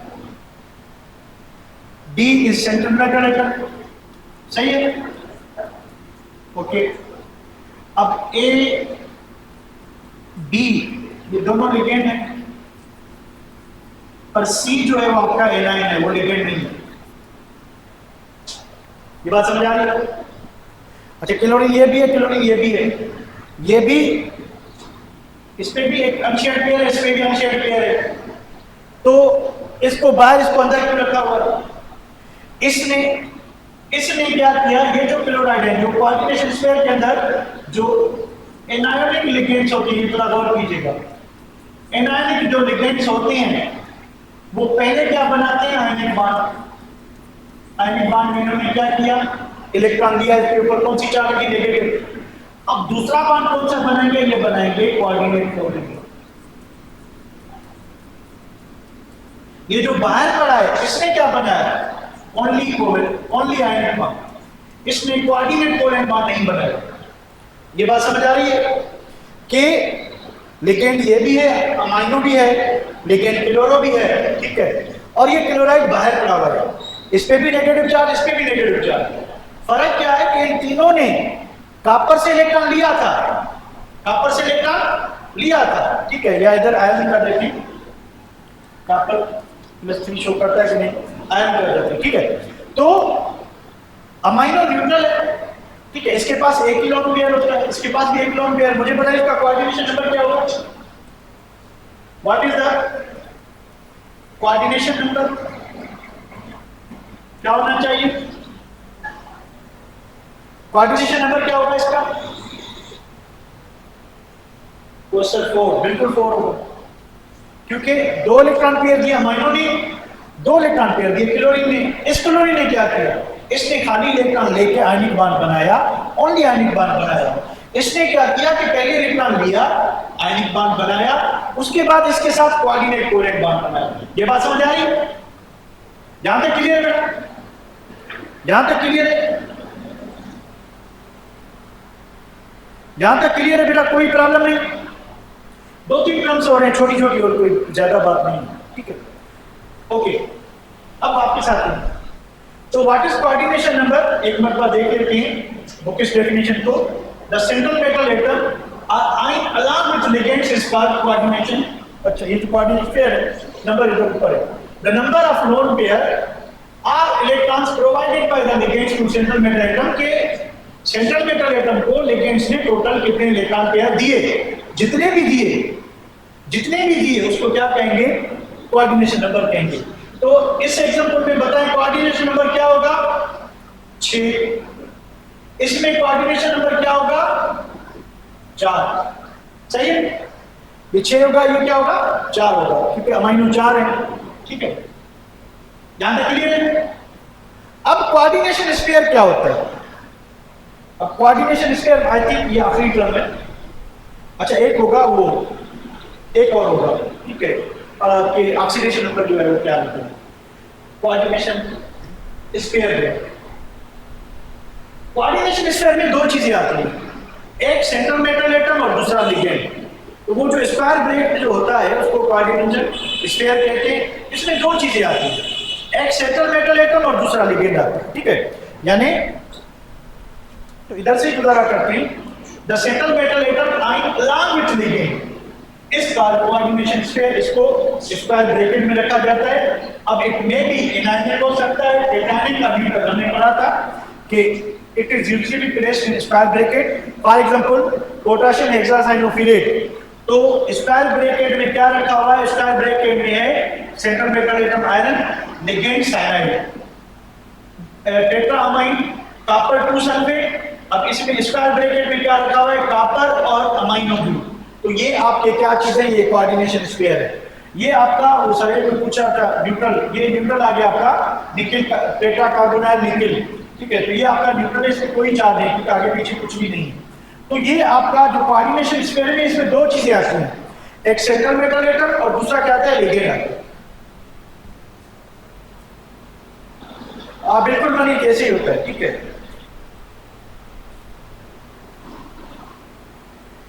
यहां तक क्लियर है। एक आखिरी टर्म है, तो सेंट्रल मेटल एटम में दो चीजें, सेंट्रल मेटल एटम जो होता है आपका, सेंट्रल मेटल एटम क्या हो जो स्फीयर होता है, थोड़ा पीछे है जरा।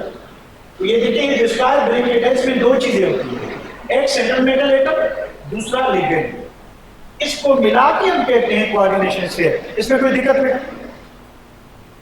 इसमें कोई दिक्कत, आखिरी टर्म है वो कर लो। The last term, and that is the, and what is that? Charge and coordination sphere की कोऑर्डिनेशन स्फीयर में चार्ज क्या होगा। अब कोऑर्डिनेशन स्फीयर में चार्ज क्या होगी कि हम अलजेब्रिक सम लेंगे, यानी कोई भी आप अगर लिगेंड लेते हैं तो एक इसी एग्जांपल को कर लेते हैं कि भाई पोटेशियम, उसके बाद आयरन, उसके बाद साइनाइड, कितने 6, उसके बाद में। अब देखिए ये -1 है, ये +1 है, ये -1 सॉरी ये +1, तो भाई टोटल कितने हुए, +4। इस पे कितना हुआ, -6, तो डिफरेंस क्या आया, डिफरेंस आया -2। तो आयरन पे बताएं क्या चार्ज होना चाहिए, आयरन पे क्या चार्ज हो कि ये सारा न्यूट्रल हो जाए, अलजेब्रिक सम यानी +4 और -6, ठीक है। तो आयरन का अगर आपने बताना है, ठीक है, तो क्या होगा कि +1 × 4, ठीक है, आयरन, उसके बाद क्या है -1 × 6 = 0 होगा, ठीक है। तो जैसे हम ऑक्सीडेशन नंबर निकालते हैं वही, ये +4 iron -6 = 0, iron is equal to क्या होगा, +6 - 4, ठीक है। आयरन क्या होगा, +4। Clear clear clear. अच्छा इसका बताएं,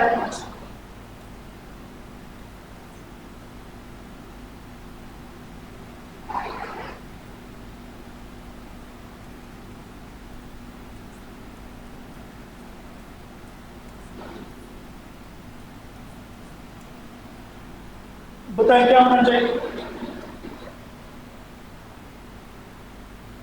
अच्छा ये तो हमने आयरन की बताई, तो कोऑर्डिनेशन स्फीयर की चार्ज हमने नहीं बताई, तो कोऑर्डिनेशन स्फीयर की क्या होगी, अब टोटल करें।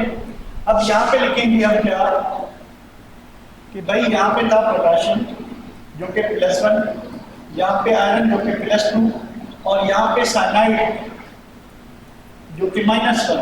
तो इसका अलजेब्रिक सम लें, तो अगर ये +4 है, ठीक है, तो +2 - 6 के लिए क्या हो जाएगा, -4 हो जाएगा, ठीक है बेटा। तो कोऑर्डिनेशन स्फीयर पे जो चार्ज होगी वो सबके अलजेब्रिक सम के बराबर होगी, सबके अलजेब्रिक सम के बराबर होगी, ठीक है। तो एक पोटेशियम पे +1 है तो फिर 4 से मल्टीप्लाई करोगे तो +4 हो जाएगा, ठीक है। अच्छा इधर देखें, इसमें बताएं क्या चार्ज होनी चाहिए, कोबाल्ट पे क्या चार्ज होनी चाहिए। देखिए अमाइनो न्यूट्रल है, सल्फेट -2 होता है, तो ये +2 होगा, तो सम करें +2 इंटू +0 +2 -2, ठीक है। अगर आपके पास इस तरह से है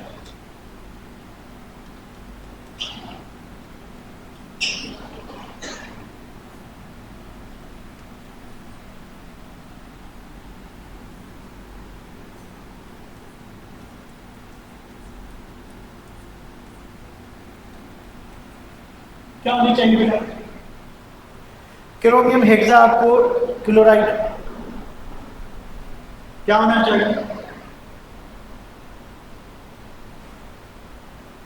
देखिए ये वाटर 0, ये -1 इंटू 3, तो ये टोटल -3, तो इसको क्या होना चाहिए +3, तो स्फीयर पे चार्ज क्या होगी +3। यानी इसके अंदर जो जितने भी लिगेंड और जो आपका सेंट्रल मेटल एटम है, इसकी चार्ज का आप क्या करेंगे, अलजेब्रिक सम लेंगे, वो इसके ऊपर लगेगा, ठीक है। सो ये आज के लिए काफ़ी है। तो हमने आज जो पढ़ा, ठीक है, मैं लेक्चर अपलोड कर दूंगा, बार बार मैसेज आ रहा था, ठीक है। कल हम सिर्फ और सिर्फ इसका नॉमेनक्लेचर उसकी प्रैक्टिस करेंगे, और वो कल इंटर की इनऑर्गेनिक केमिस्ट्री का आखिरी लेक्चर होगा। हाँ, उसमें एक दो चीज़ें, अगर मैं पोटेशियम परमैंगनेट को उस पोटेशियम डाइक्रोमेटिक एसिड बेसिक कन्वेंट को ये थोड़ा आपको हाईलाइट कर दूंगा, ठीक है बेटा। और टेस्ट में आपका जो कि नेक्स्ट वीक होगी अभी आपकी जो मेगा टेस्ट होगी, उसमें सिर्फ और सिर्फ इनऑर्गेनिक केमिस्ट्री होगी, क्योंकि ऑर्गेनिक हम लास्ट टेस्ट में पूरी ऑर्गेनिक दे चुके हैं, ठीक है बेटा। चलें, कल होगी क्लास बेटा, कल संडे को क्लास होगी, मंडे को आप अकेडमी पे आ जाए। इसी के साथ मैं रिकॉर्डिंग